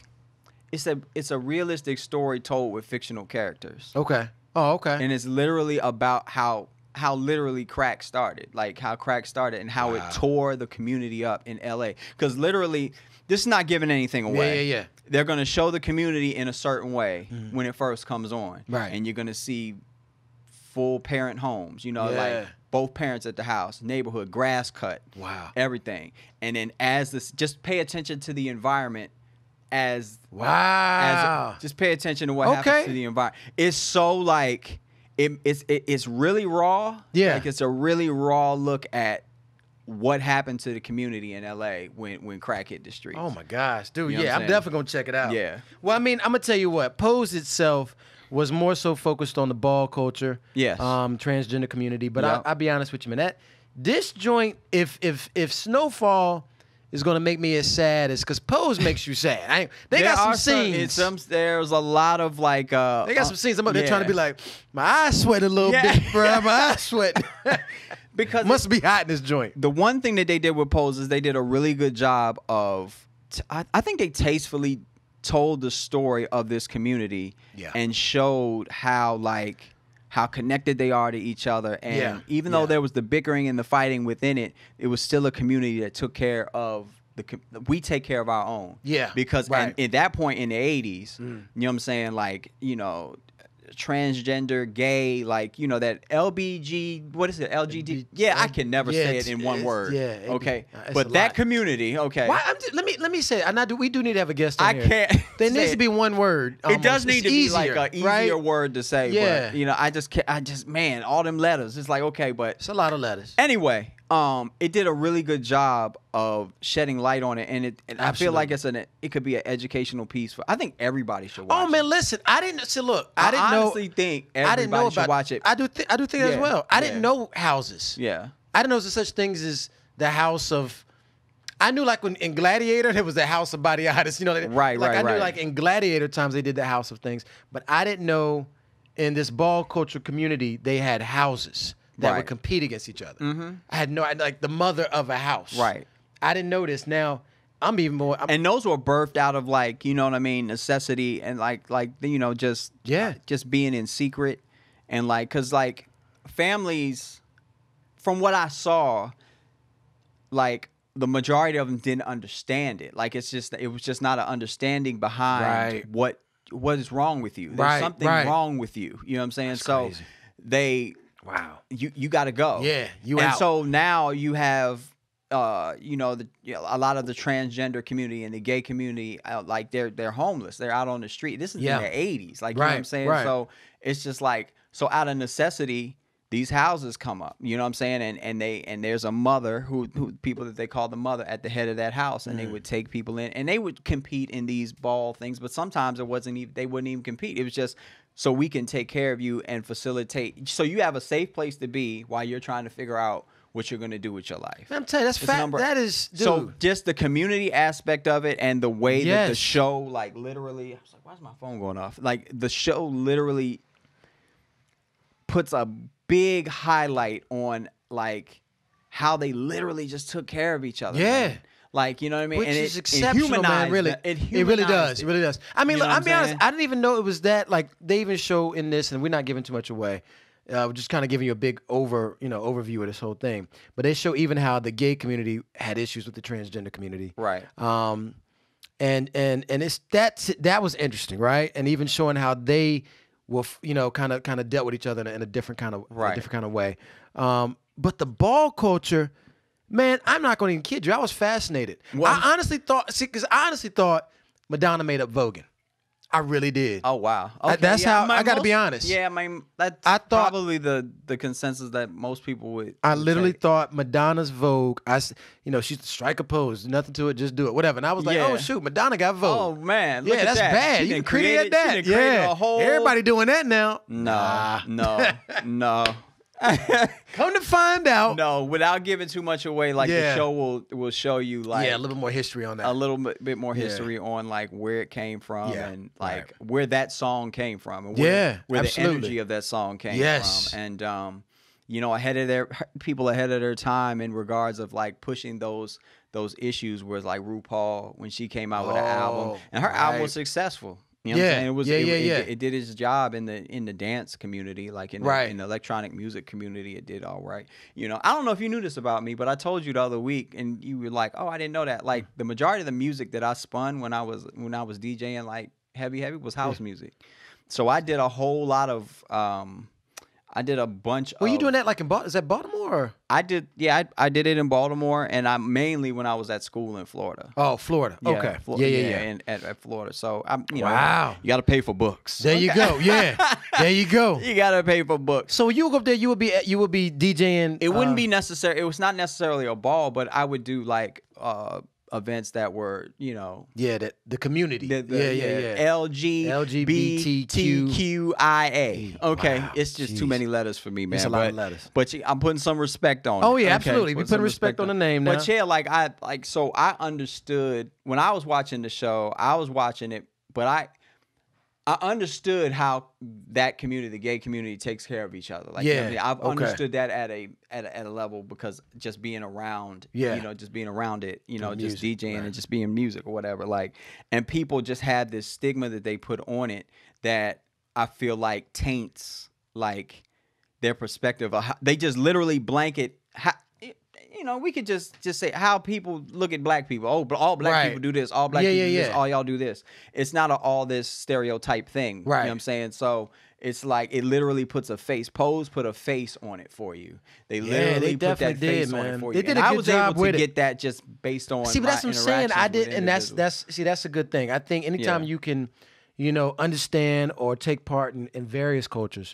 I think that is rewarding in this human experience that we're having right now. Absolutely. But I'll be honest with you, man. So much of this was new to me. I got to be honest. I don't know much about any of this, and so that's what I said. Man, when we start bringing guests on, we do need to bring somebody in that really would be shed some light. I mean, that'd be really dope, right? It'd be informative. You know Absolutely. What I mean? I got a lot of questions. I mean, I got to admit, I got a lot of questions, like most. But I think that being able to ask the right questions to the right people is exactly what. You know, it makes life that much more, like I say, you know. It's not a show like, and let me be honest. I'm going to be honest because I told Matt, I told y'all the same thing. It's like there's some uncomfortable scenes in there that some people may not be able to get through. Some people may not be able to see, but there's a lot of information in there that's valuable for you to place empathy into this group of people. Like literally look at them as not a thing, like a sideshow thing, but looking them as a human being, like, you know what I mean? And the struggles that you literally empathize with them watching it. That's the beautiful thing about it. It's a little bit heavy. It's heavy, man. But one thing I will say, everybody. No, it's not. But one thing I will say about it that I'm sure you love, man. The music choice in this joint was on point. They music director. They did their thing. All of the joints, Mac. Look, I'm telling you, when they played, went and I told you, they have a playlist on Apple. There's somebody, this girl named Brooke created a playlist on Apple. Shout out to Brooke.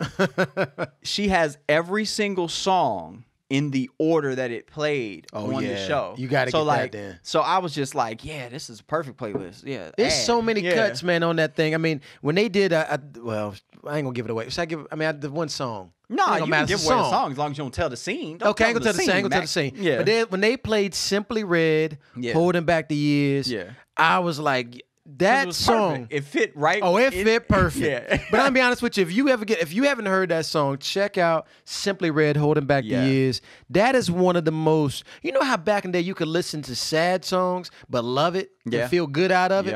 It's kind of one of them type of vibes. But I love that track. So that was a good one. Let's get into our listen section. I got something dope to get in there. Well, you actually no, this is all you. Yeah, this is all me. But we're gonna take a break. We're gonna take a break. Come back and all right, here. So I guess it's my turn. Yeah, break this down. Let's get in this. In the listen section. Come on. The listen section. Can you explain to them what the listen is? Yeah, so listen section is going to be podcasts, music, audio books, anything that we listening to right now that we got some kind of commentary on. Okay. So literally all we had today, I came up with it. You go. Was Jay-Z's 444 a year later. It's been a year? It's Jeez. Album came out. Like, I think the album came out in May or something of last year or something like that. Wow. Yeah. You know what I remember? So it's been a year and some months or whatever. I still remember that commercial. Remember the commercial we talking about with you told me. Yeah, you told me about was it Danny Glover in there? You was trying to explain the commercial to me. He's like, yo, and I think Mahershala's hitting the bag or something like that. Yeah. And Danny Glover's holding the bag and he's sweating and he's saying like, I was like, yeah, Danny Glover. I was like, Danny Glover. I was like, did you? I was like, man, really? Yo, that commercial was hilarious, man. I'm sorry. I was like, it's only so funny because, and you know what maybe because I didn't hear none of the music, no music. Like they literally just dropped it. Yeah, I was scared when you told me that's all. It's gonna be terrible. This is gonna be terrible. Poor Danny, man. We giving Danny a hard run. But no, it's just the commercial had me dying. But I'll be honest with you, man. No. The album itself, There were a couple of hot takes definitely from that album. Yeah. That people are still saying even now. But I can't really believe it's been a year later. That's amazing. Yeah, that's crazy. I will say this. Okay, I got something for this. I got something too. But you go ahead. You go first. Mine's gonna be quick. Want me to go first? You go. Hold on, let me make sure I got it. But go ahead. Don't lose your thought. I ain't gonna lose it. I know how we do. Yeah. You better write it down. I'm gonna write okay, because I know literally me. I'm like, all right, you go first. I'll come back. Nah, and it's gone. Then it's gone. Right. Literally for me, like this album, like it had such a profound hold on me because of the content that was on it, man. This is literally like, what's the best way that I can explain? Hold on, let me bring up. You my mean notes. like the quality of the lyrics, just the content, whatever, the content actual, itself, the weight of it, the weight of it, what he was talking about. It's like, to me, it was like one of the most influential pieces of music that I've heard in at least a decade at that point. Yeah, you know what I'm saying? Because of all of it was just so rich with information, valuable information. Like, first and foremost, it was like there's a lot of adults to me that still act like they in high school. Yeah.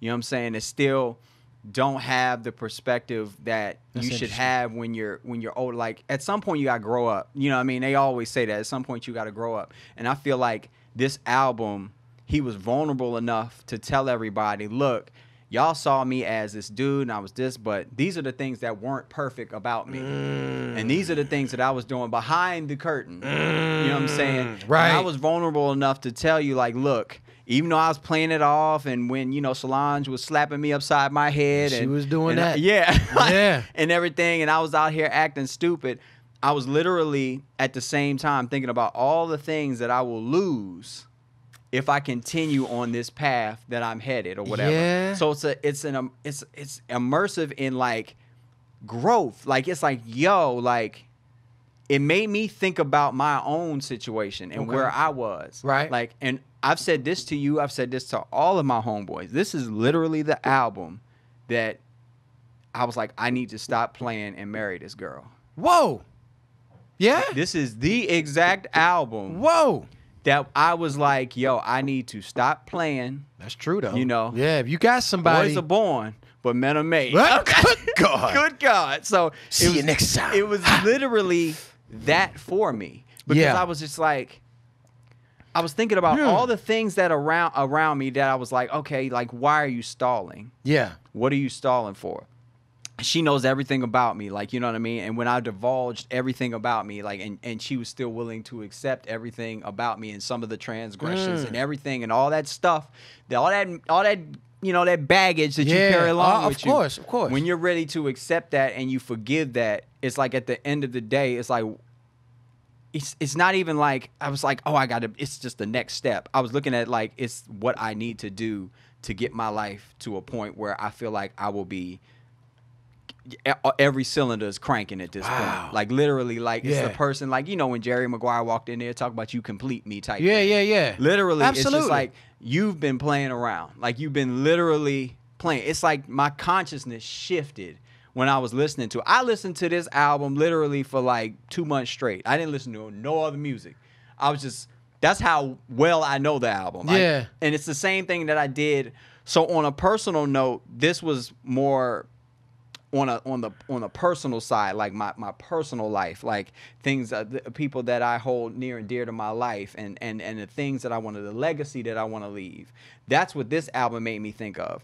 This year, my favorite album that I cannot put down and that I cannot absolutely get away from is Nipsey, because Nipsey is more of that professional. Oh yeah, Nipsey, it's like it's just like it motivates me to be the best individual that I can be. Straight motivation. Yeah, just all day in my professional life. But this album, this 444, it literally shifted the way that anybody that listens to this album and doesn't hear, like, I mean, you get true wealth building that he's talking about on there. He's talking about social responsibility. Yes. You know what I mean? He's talking about economics in the community. Yes. He's talking about, like, he's talking about at some point in your life, you could consume yourself with all that high school, I'm buying chains, I'm buying this, I'm buying that, and and never shift into the person that you could be if you invest that money in real estate, if you invest that money in opportunities that will continue to make you money. So then when you pass away, you can pass that to your kids, and he was literally giving you a college thesis. Yeah. This is a 30-minute college thesis. Okay, he should get a PhD off of this one album. He should literally just walk up to any university and say, "Look, I wrote here's my the album. thesis." Yeah, what's you up? Know what I'm saying, like, what you gonna do with that? Exactly, sir. Here's your PhD. Yeah, here's your PhD, and walk on out. Yeah, cool. Somebody Perfect. literally, like, it was literally that for me, and it held that much weight for me, man. And all the songs still hold up. They're gonna hold up, 10 years from now. They are. Yeah, it's just a phenomenal piece of work, man. Well, I'm gonna say this. I think what you said is what I would agree completely with. Yeah. Completely. I would say this. The life jewels that he drops in that album are so necessary for not only, I think, people to hear, but I think for the culture in totality. Yep. I think hip hop needed a check. Yes. You know what I'm saying? Absolutely. Yes. I think he checked a lot of hip hop heads, and he was like, "Yo, let me give you what's really about something." Yep. Because a lot of times we glorify certain things, and a lot of hip hop, that's what we did in that thing. But he was like, "No, this is I need to break down real life jewels for you." Now I did put one word here, and I want to explain why this is something that comes out of this album to me. Okay. I think, and I'll go back to Charlamagne the God. I know we quote him quite often. But Charlamagne the God said that we won't let people evolve now. He said that the curious thing about a lot of people now, these artists and things like that, when they come out, do we let people evolve from who they were and to become new or become better or become, do we let them grow? You know what I'm saying? Yeah. Well, do we allow them? Do we allow them to do that? Or do we make them stick in a place? Right. And I'll be honest with you, for all of Jay-Z's previous albums, I had him in a place in my head. The street, the hustle, I got it illegally, I'm trying to make it legal, and that vibe of street king, right? In a way. Right. After this album came out, he definitely humanized himself to being the cheating husband. Absolutely. You know what I'm saying? He literally. That is like, I need to make right of my wrongs. And honestly, it's a very vulnerable place. And so with the street king type of thing, like people always say, the street life, street code, and I do not know much about it, but what I do know is that you do not want to come off weak. You don't want to come off as if you're unsure. Right. Or you definitely want to come off as if you are in any ways letting somebody choose or kind of dictate your path. Right. And so this is why a lot of guys in hip hop would use the B term when they talk about women, or the H term, because they can't run me. Nobody can control me. I'm the man, I'm the king, whatever. Right. But in this, he's apologetic. He's letting you know he's made mistakes. The whole Kill Jay-Z thing was interesting like to me. He gotta die in order for this next phase of my life. He gotta die. That's how you start the album. That's wild. That's wild. Coming from Jay, that's wild, because this guy built who he is off of that image. Yeah, he's dead. He gotta go. You know what I mean? For me to go to this next phase and get into some of these groups, these exclusive groups that I want to be in, and close some of these business deals that I want to close, and connect some of the gaps in my community and economically build up. Like, that guy needs to go, because he's not the guy to do it. You know what I mean? So, man, listen, and you telling me that this goes back, Chris. This is why Power is such a well-written show. Oh my gosh. Okay. Maybe not now. 2 seasons I'm gonna just say of this. Power. I'm gonna say only because, James St. Patrick is having to kill off ghosts, and nobody will let him die. That's true. And this is my point. Going back to what I'm saying about Jay-Z. He won't let himself die. He won't, because he gets mixed up in it. Yeah. Jay-Z, I'm trying to figure out. You can easily make a track, Kill Jay-Z. How hard does it have to be to kill off something that has not only that, but made you success? Yeah. Right? The part of you that made you right. Yeah. And now you're willing to kill that off for the sake of family. And I think that a lot of people might not agree with that. Well, for the sake of family and the sake of, because when you die, Mac, all that's left Then you know all the money that you spent, you can't take it with you. All the jewels that you've, all the things you have amassed in your life, nobody's gonna remember those. Absolutely. All they're gonna remember is what you did. That's it. What you did, and how you made them feel, and how you made them feel. That's it. That's it. Period. No, that's true. That's all that's gonna matter, man. And I think that's the beauty of this album. He ended this album. Mm-hmm. Talk to me. With his daughter. Yes. Saying, "Daddy, what's a will?" Yes. And then he literally explains what. Yes. It's like literally if he passed away, it's like if sometimes you be like, ah, man, I wish I could have said something to that person before they transitioned or whatever. And it's literally like that type of song to me. He's like, yo, I'm just gonna lay this out for you. This is what I want you to do with your life. You know what I'm saying? I want you. Told her to create a society within society. Yes.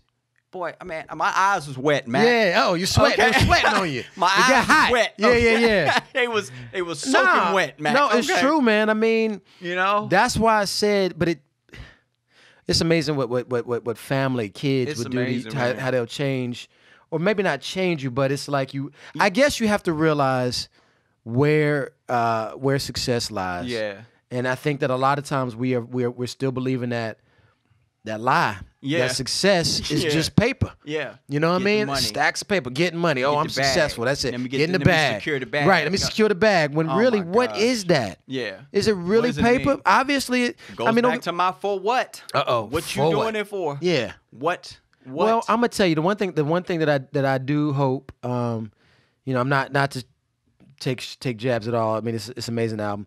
I do want to see the death of the N-word only because I'm gonna go there a little bit, only really quick because I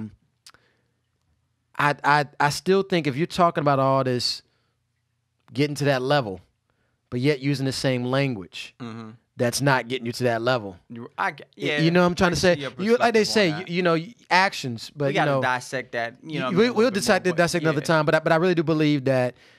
Actions that come out of words. Yes. And so if you want better actions, you got to have better words. That's true. You know what I'm saying? You gotta articulate, so I definitely articulate yourself. You do. So I challenge people with that. But I think overall, again, I think the funny thing about this album is it made me now look at Jay-Z as a whole different. He's evolved now. Yeah. So now all of a sudden, all the stuff before him. Don't get me wrong. And I think this is where we get in those battles of. Can you take the artistry, the artwork from the artist? And don't get me wrong, Jay-Z created beautiful artwork before. Absolutely. But now him as a person, I don't see him as that. Like he doesn't fit that. Right. So now it's like when I listen to it, I'm like, I look at his catalog as a good book. Yeah, it's a good book. I omit some chapters, which are some albums that I just don't pay attention to. But if you're not a Jay-Z fan, he gave you good albums. Like if you're not a Jay-Z fan and you're not like big on his music, haven't heard his music, there's only two albums I would tell you listen to. Okay. I tell you listen to Reasonable Doubt and his last one. Reasonable Doubt 1. Reasonable Doubt is literally it's that like he was fresh off of the street. Of course. Right. So some of the stuff that he talks about on there and some of the it's literally like he's painting a movie the whole time you're listening. It's like, yo, he is fresh off of the street. You didn't like the Black Album? And he's trying the Black Album was kind of like what I think 444 was trying to be. He was like, literally, he was trying to get out of the game. I get your point. That's true. And it's just like, I'm a train. But then he came back. You know what? Speaking Black Album was good, but I'm just talking about to get a well-rounded scope of where he was to where he ended up. Because the thing that Jay-Z has always been, he's been a hustler. Mm-hmm. He's been that smooth guy, and he's been a misogynist, okay? Yeah. His whole entire... Like, first of all, I never understood why women, like, literally loved his music as much as they do, because I'm like, he was hard on y'all. That's my point. All them albums. Yeah. All them albums. And they knew the songs word for word. Absolutely. Man. Dancing to them and everything. Word but that also, for word. But that also goes back to the culture at that time. Yeah. Right? And it's just like... And how it was not necessarily permitted, but excused in some ways. The progressive... You know? Like where he this got is where hip hop is now. Okay, it's just like, man, and he's continuing. He continued that on the Carter album with him and Beyonce. Yeah. They continued that narrative on that album. They shot a video in the Louvre. Yeah. You know what? Which was like, what? Yeah, no. When you got that, when you could do that, Yeah, do it. I mean, don't be wrong. If you could do it, do it. But my thing about, I think, with Jay-Z, again, it goes back to, I'm glad that we can see him evolve. Yes. And I do believe that when Charlamagne the God spoke those words, I think that was on point. Because I know he's going through his own thing right now, of course, which a lot of people are. Yeah. But I think that being able to let somebody evolve and still be relevant is interesting, especially in something, to be honest with you, as particular as hip hop. We don't want people to really change that format too much. Right. So when they do that, they're met with a lot of challenge. So that's right. It's interesting, man. It is. You know, I just can't believe it's been a year. Wow. Yeah, it's been a year. Yeah, it's it. Yeah. I gotta admit, one of my favorite tracks though is the OJ track. Oh yeah. I actually, you know, when I think about that album, that is probably the song I think about. I get it. Yeah, You know? I get it. Yup. So that's pretty much all we got into. You know, what's this section called? Listen section. Listen section. Yeah. I need to get them down, y'all. Sorry, my bad. No problem. Well, we got our last section is learn, that we want to kind of give you a little something that we kind of picked up, a little bit more of a discussion. I know a lot of these we're giving you what we got on it, right? But what we want to do in the learn section is kind of show you something that we discovered. Okay. You want to go here, or we got to start and stop again, which we probably do. Let's just start and stop Be safe, just to be on the safe side. Okay. I'm with it.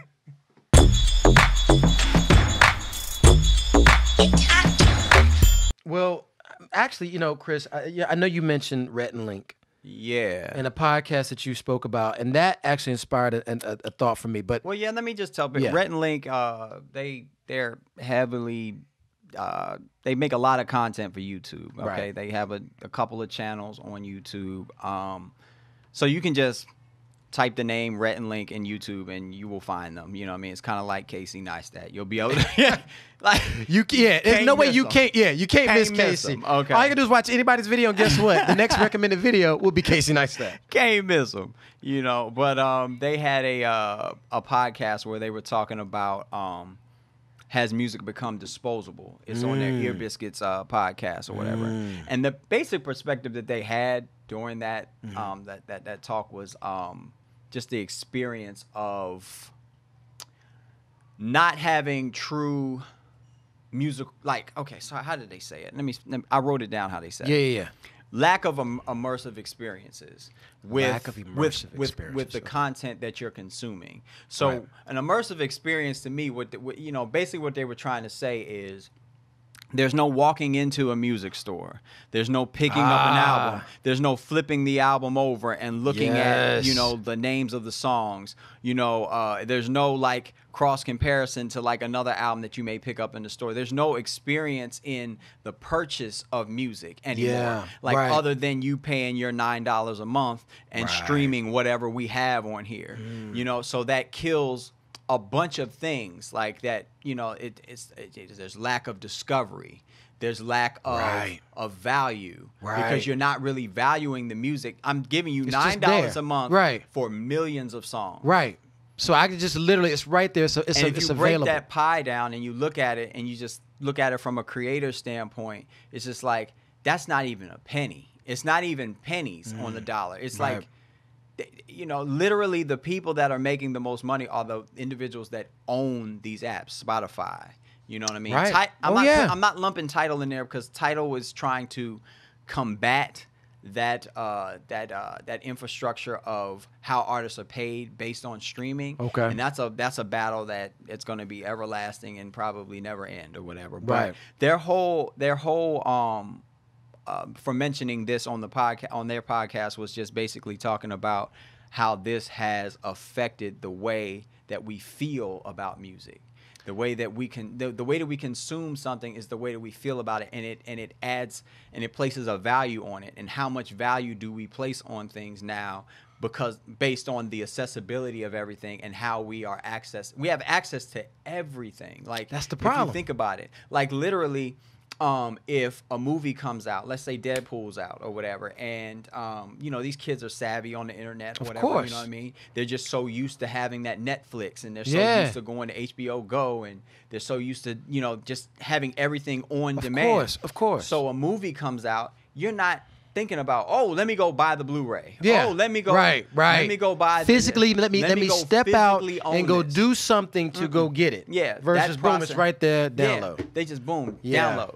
You know what I'm saying? And this is why music is, it's just content. It ain't like, I'm not even like pigeonholing this to music. It's literally when the creators create, Right.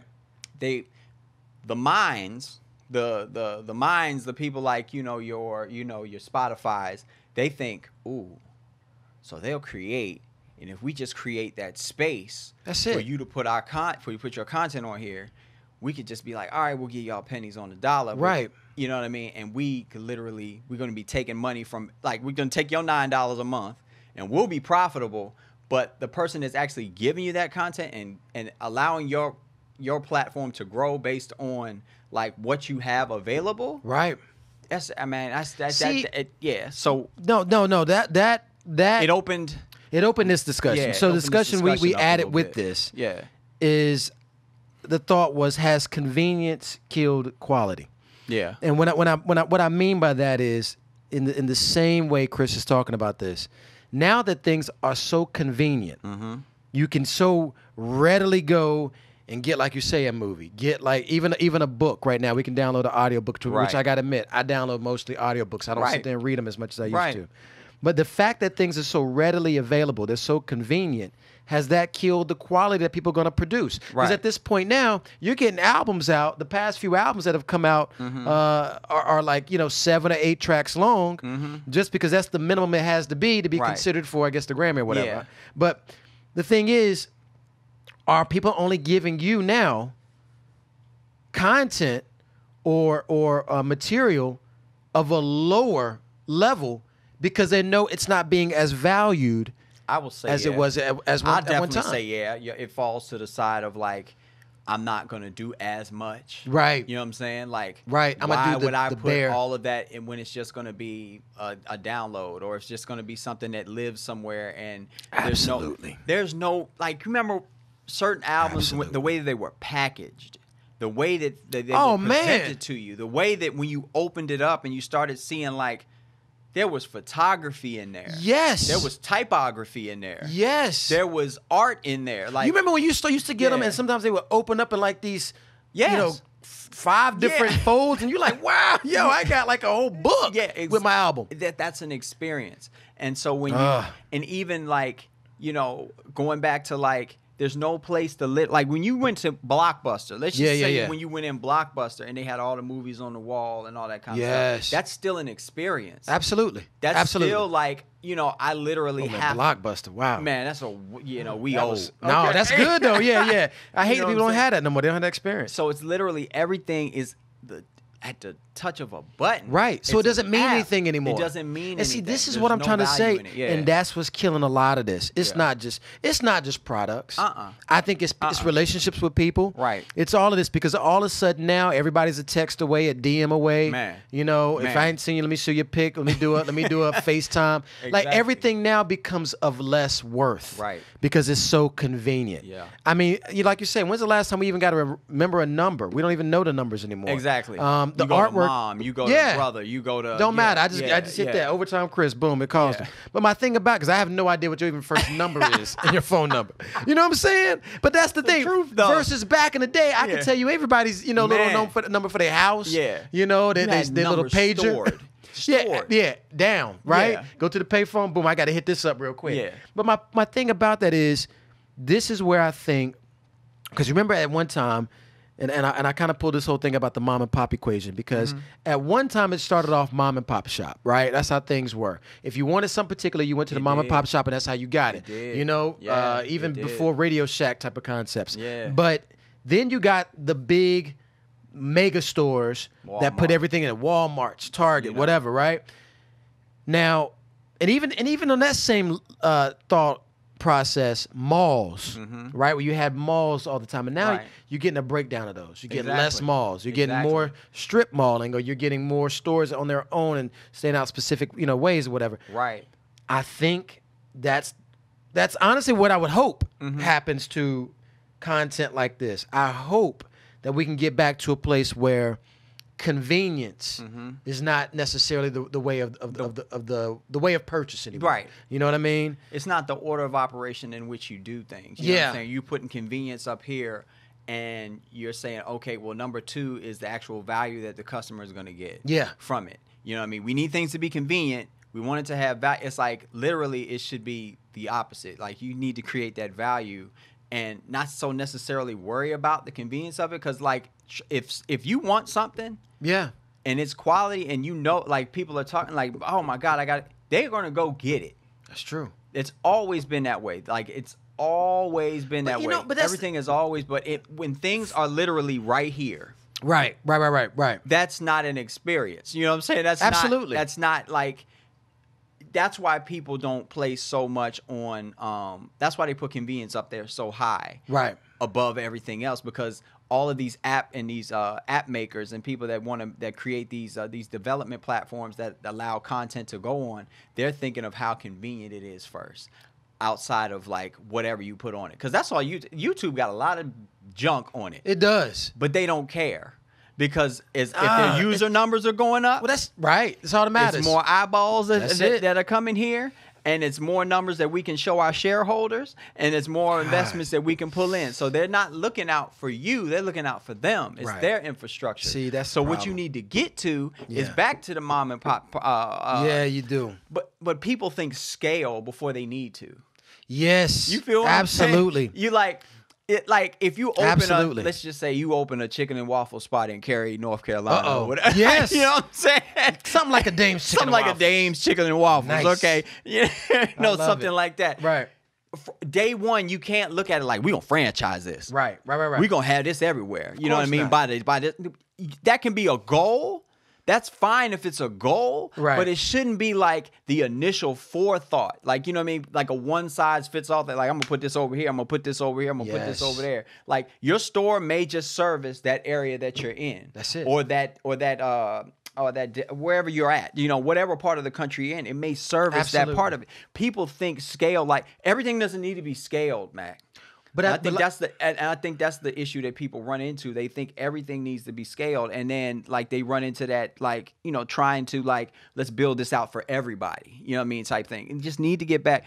Artists need to get back. A lot of the musicians, and I preach this to like literally like some of the rappers that I know. I'm like, look, I was like, y'all are gonna run. You're gonna put your music on SoundCloud because that's what they're gonna tell you to do. You're gonna run and you're gonna put your music on Spotify because that's what they're telling you to do. And I'm not telling you not to do that, but what I'm telling you to do is use those platforms to push them to wherever you can house your music, so you can control. Yep, you're controlling truly own your own music. You know what I'm saying? It's you know, but I think that's the thing when it comes out to content. The content makers out there, you want, and that's the thing, right? The thing is, how do you judge success? And so you know what I'm saying. So a lot of people, you can look at. One thing I always get this a lot, and I don't know if it's a good thing or a bad thing.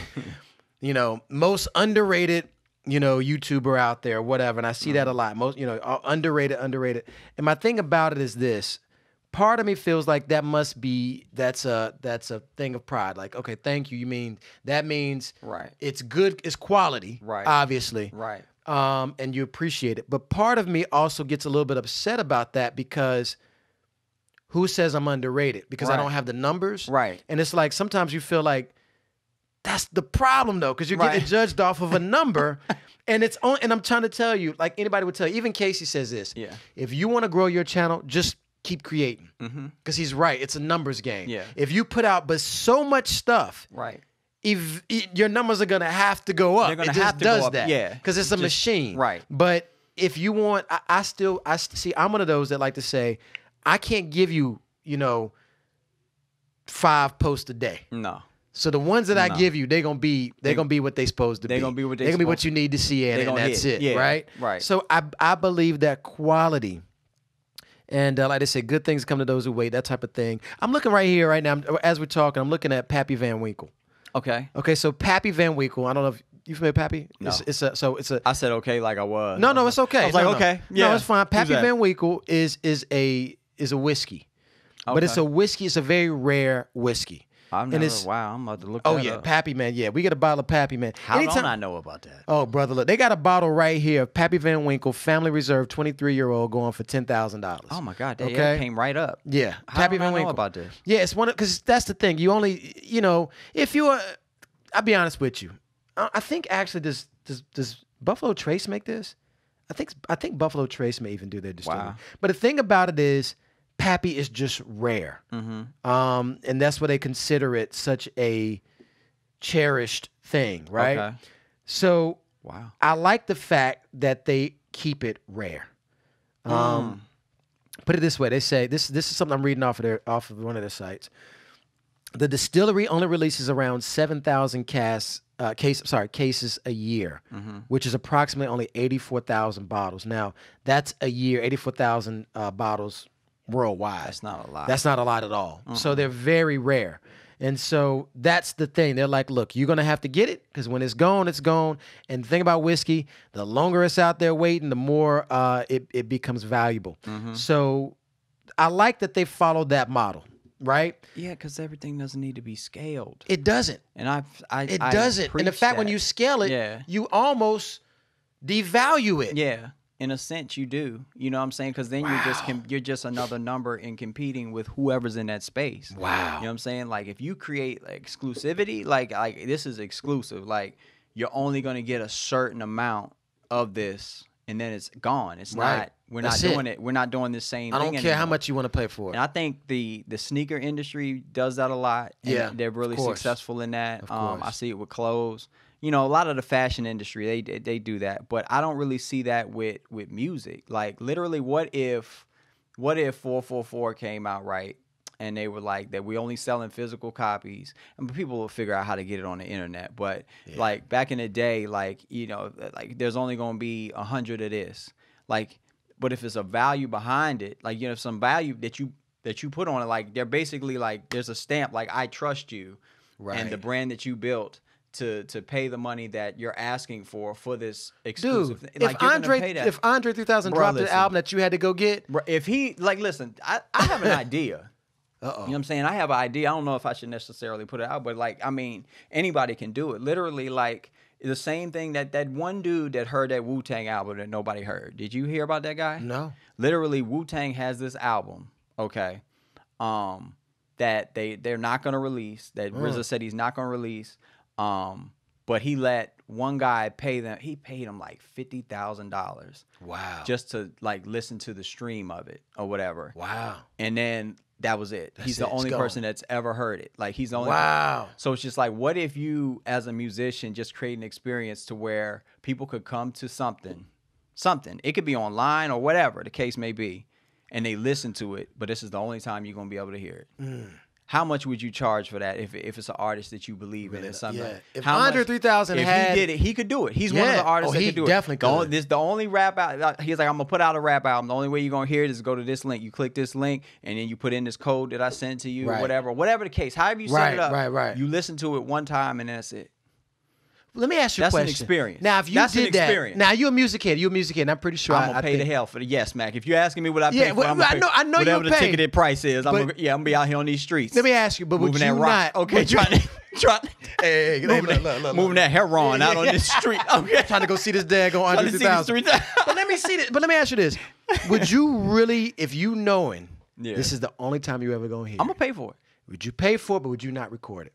Would you not try to see record me? it? I know you. I ain't. But see, if you record it, man. Would you not want to? Like, I'm just saying. Let's say, for example, it's a 3-hour set, and Andre's up there doing you already know I can't hear this no more times. I'm never gonna hear this again. I mean, ever. This goes back to just like it's a memory. It's an experience. I agree. It's something that it's a moment. It's a moment. It's just a moment. And you can say that you were part of that. Right. It's like the original Woodstock. Right. Absolutely. There's never going to be another. I went to Woodstock. Yeah. I just was there. There's never going to be another original Woodstock. I agree. Okay, I'm with you on that. It's just a moment. You're paying for a moment. And that's what Rhett and Link were talking about. They're literally talking about there's no more of those like moments. Like when that Biggie Life After Death came out. Yeah. That double disc Biggie album came out. Gosh. And we ran to the stage. It was an man, literally, we going to right after school is out. Like, that. Like, it's an experience. With music, I don't think you can get that with music. With content, like, you can get, you have to create it. You have to figure out how to create that. Well, you know what you can do? You know who does that right now? The biggest people that can kind of do that is Apple. Yeah. When a new phone comes out, there's lines wrapped around the building. They make it an experience. Yeah. They're making it an experience, so you can't hate them for that because it makes sense what they're doing, and people just want to be able to get it first. The content creators are so focused on the content and not the business side of how to. Chris. They're not focused on the business side, and that's why they're getting literally half a penny. Peanuts. Peanuts. Yeah. You know what I'm saying? Here go your peanuts. You know, hot peanuts. They're getting nothing from it, man. No, but I think that's the whole point. I think that's because creators, a lot of these creators out there, they're so focused on, I have to keep my coins up. So I'm just going to keep putting out stuff. One thing I will say with what I put out, you know, at least on the Let's Get Made TV, which eventually may not be on YouTube much longer. We'll see how that goes. We'll see how it happens. You know? But one thing I will say is everything we do put out, try to make it of substance. So I one time I said I'm gonna drop one every week. I tried to do that. I can't. No, if I ain't got it this week, I ain't got it. Yeah. I don't want to just be like, okay, because I see forcing it. Yeah. So I've seen people put out content like that. I'm just forced like, man, content. Yeah. Forced content. And it's such a problem. You look at it, you're like, this is whack. Why did you do it? Oh, I know why, to keep your numbers up because you got to get viewership. Right. Look, I'll be honest with you, man. My viewership, my following goes up when I don't. See, this put is me. up, this is me. This is what I would be into, and this is just an idea for you. Maybe Let's do we it. Can do this on. Yeah. So it's just like, you know, we get married or whatever. I'm getting married or whatever. There it is. And so we at the festivities of the wedding or whatever. You know what I'm saying? I don't want to vlog that and then give it to somebody. Like if y'all feel like y'all want to watch us in that moment. Yeah. I feel like if it's housed on our site and we say, hey, just give us $1.99 to come watch. And you can see it. And you can see the official vlog of me and Mac doing whatever. Wow. Uh-oh. Would you pay for it? And if you wouldn't pay for it, okay, we ain't doing it. Yeah. Like, but look, let's say somebody that like you have to be willing to pay for things that you value. That you want, that you value. And that's we true. can't keep having this mindset of everything is convenient. Yes, we can keep putting these videos. Like, I'm going to be honest with y'all, okay? Go for it. Let's get it. I'm going to be honest with you. We make $0 doing this. Yeah, that's right. We actually make no money doing this. We probably lost some money. Yeah. We're losing time. We're losing time, we are losing money. To death we are physically losing money right now. You could be literally at another bar selling Uncle Nearest. Okay, I could be doing some music. That's true. So it's just like we're taking the time to give people content. Like our time and what we're investing into this is for the audience that you've amassed, and we know that they respect our opinions on things. Right. And we're giving you that value for free. We're giving you it for free. So if y'all value it enough, would you pay for it? You know what? That might be a good experience. Would you pay for it? Because let me hit you with this. Let me hit you with this. So I know that there's some people that would look at cost of things, and be like, I ain't paying that. But then I'll see them pay something crazy for something else, right? Like so. What I mean by that is like you might look at let's say there's a movie you want to see, right? Right. And I guess what it is because you know how much things could cost, right?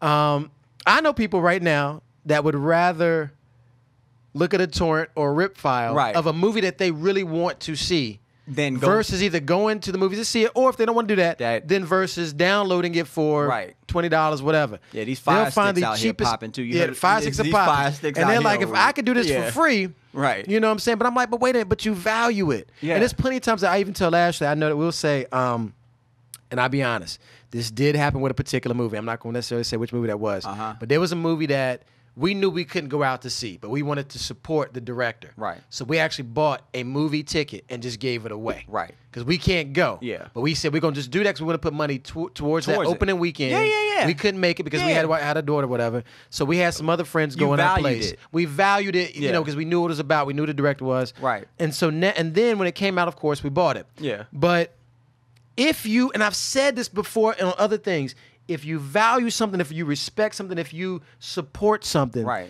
you got to champion it. You got to put yourself out there with it. So just sitting back and be like, oh man, when y'all gonna do another, you know, this or drop another video and I mean, you don't want to be like, well, actually never, because like, you know, no, I mean, I go front. I love doing this. I love doing creating content. Yeah, I love it, man. And I this do. is the thing about it. But it's a good point that you're making. We love to make it, but for me, I'm at a point in my life where I'm going to make it, but you're not going to take advantage of what I'm making. Exactly. So we're not to further your platform Absolutely. along. So it's just Absolutely. like we naturally like, okay, we're gonna make a video and we're gonna put it up on YouTube. That's everybody's. With music, it's literally I'm gonna make a song and the easiest place for you to put music is SoundCloud. Right. I'm gonna put it on SoundCloud. But you're putting it on SoundCloud and all these people are coming to SoundCloud to listen to your song. You're not making anything off that song. Like literally a million streams is like which it's going to sound crazy, but I don't even think this number is right because I think it's too high. Joe Budden said on his last show, 1 million streams is $8,000. That's it? That's it. And I think that's high. $8,000. And I think that's it. I think that's really Think about if you sold a million records. Because literally, if you saw the sold number, 1 million records, that's got to be more than $8,000. If you sell a million records, man, backed by the standard of what it was based on the price point that the unit price of the CD. So you would have to literally do 1 million times Back in '99, it was $14. So you do 1 million times $14. $14 million. You got $14 million. And that's going going to the label. Right, it's going to the label. And then the label did this thing, we got to pay. Okay, we got to pay. Right. Whatever. So, but I'm pretty sure that person would get more than $8,000 out of it. I would hope. Yes. Yes. I mean, I would hope artists would be in debt. That's a whole nother story, Mac. That's a whole nother thing. The industry been cheating for years or whatever. Right. But the thing that's tried and true. Is if you create your own infrastructure and you believe in it enough to push it. Rap-A-Lot Records. You know what I'm saying? No Limit Records. Cash Money Records. Ludacris Disturbing the Peace. You know what I'm saying? Like all of these record labels that came up. Like, the one record label that I do like now is Empire. I don't know who they're under or who they're distributed by, but if you're a music artist, Empire is probably one of the better ones to go with based on the splits that they give you or whatever. But music doesn't have any value in it because the apps control the industry now. They control the industry. So it's just like the content and the money for the content that these apps are making needs to get back into the creator's hands. I wonder what would be fair. What would be a fair number? What would be a fair number? Yeah, like if you had 1 million streams. And let's say the company got paid $14 million. What's a fair cost to give the person that created that music? I'm just curious what you think. I don't really have, because I would just have to look at because you want to be fair to the infrastructure of the company that's housing the music and how much it costs for server space. Right. So they're factoring those costs into it. So it's not an easy question to answer. Of course not. But I would say, man, if you're not at least making a whole something that's the number is not even there's no money that. Like the number is like a bunch of zeros and then a 1. Right. Like I don't know how many zeros it is before you get to that, but that's how much they get paid per stream. Right. It's not even a penny. Right.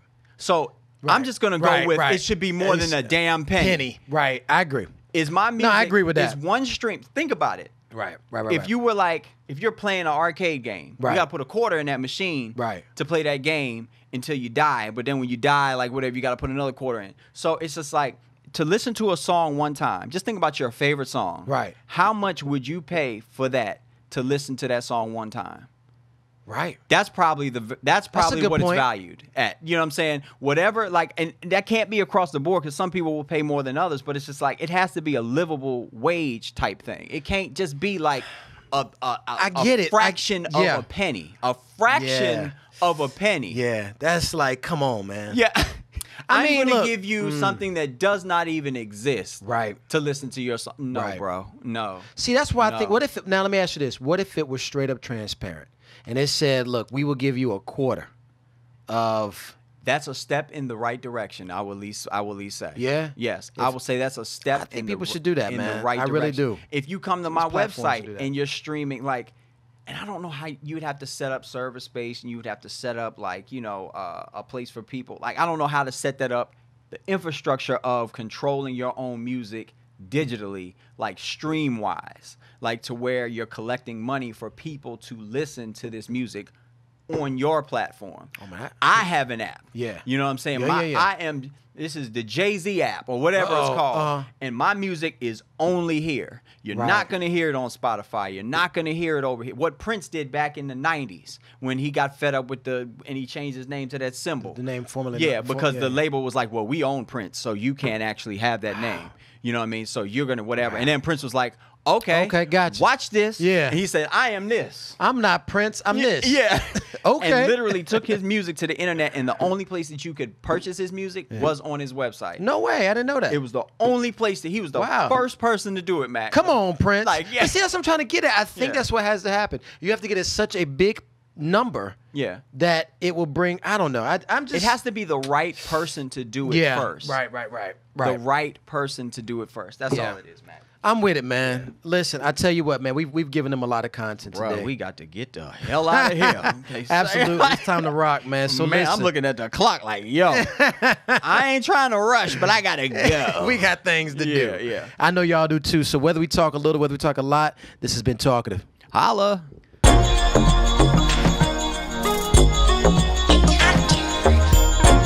Let's Get Made, a progressive lifestyle brand. Stay driven.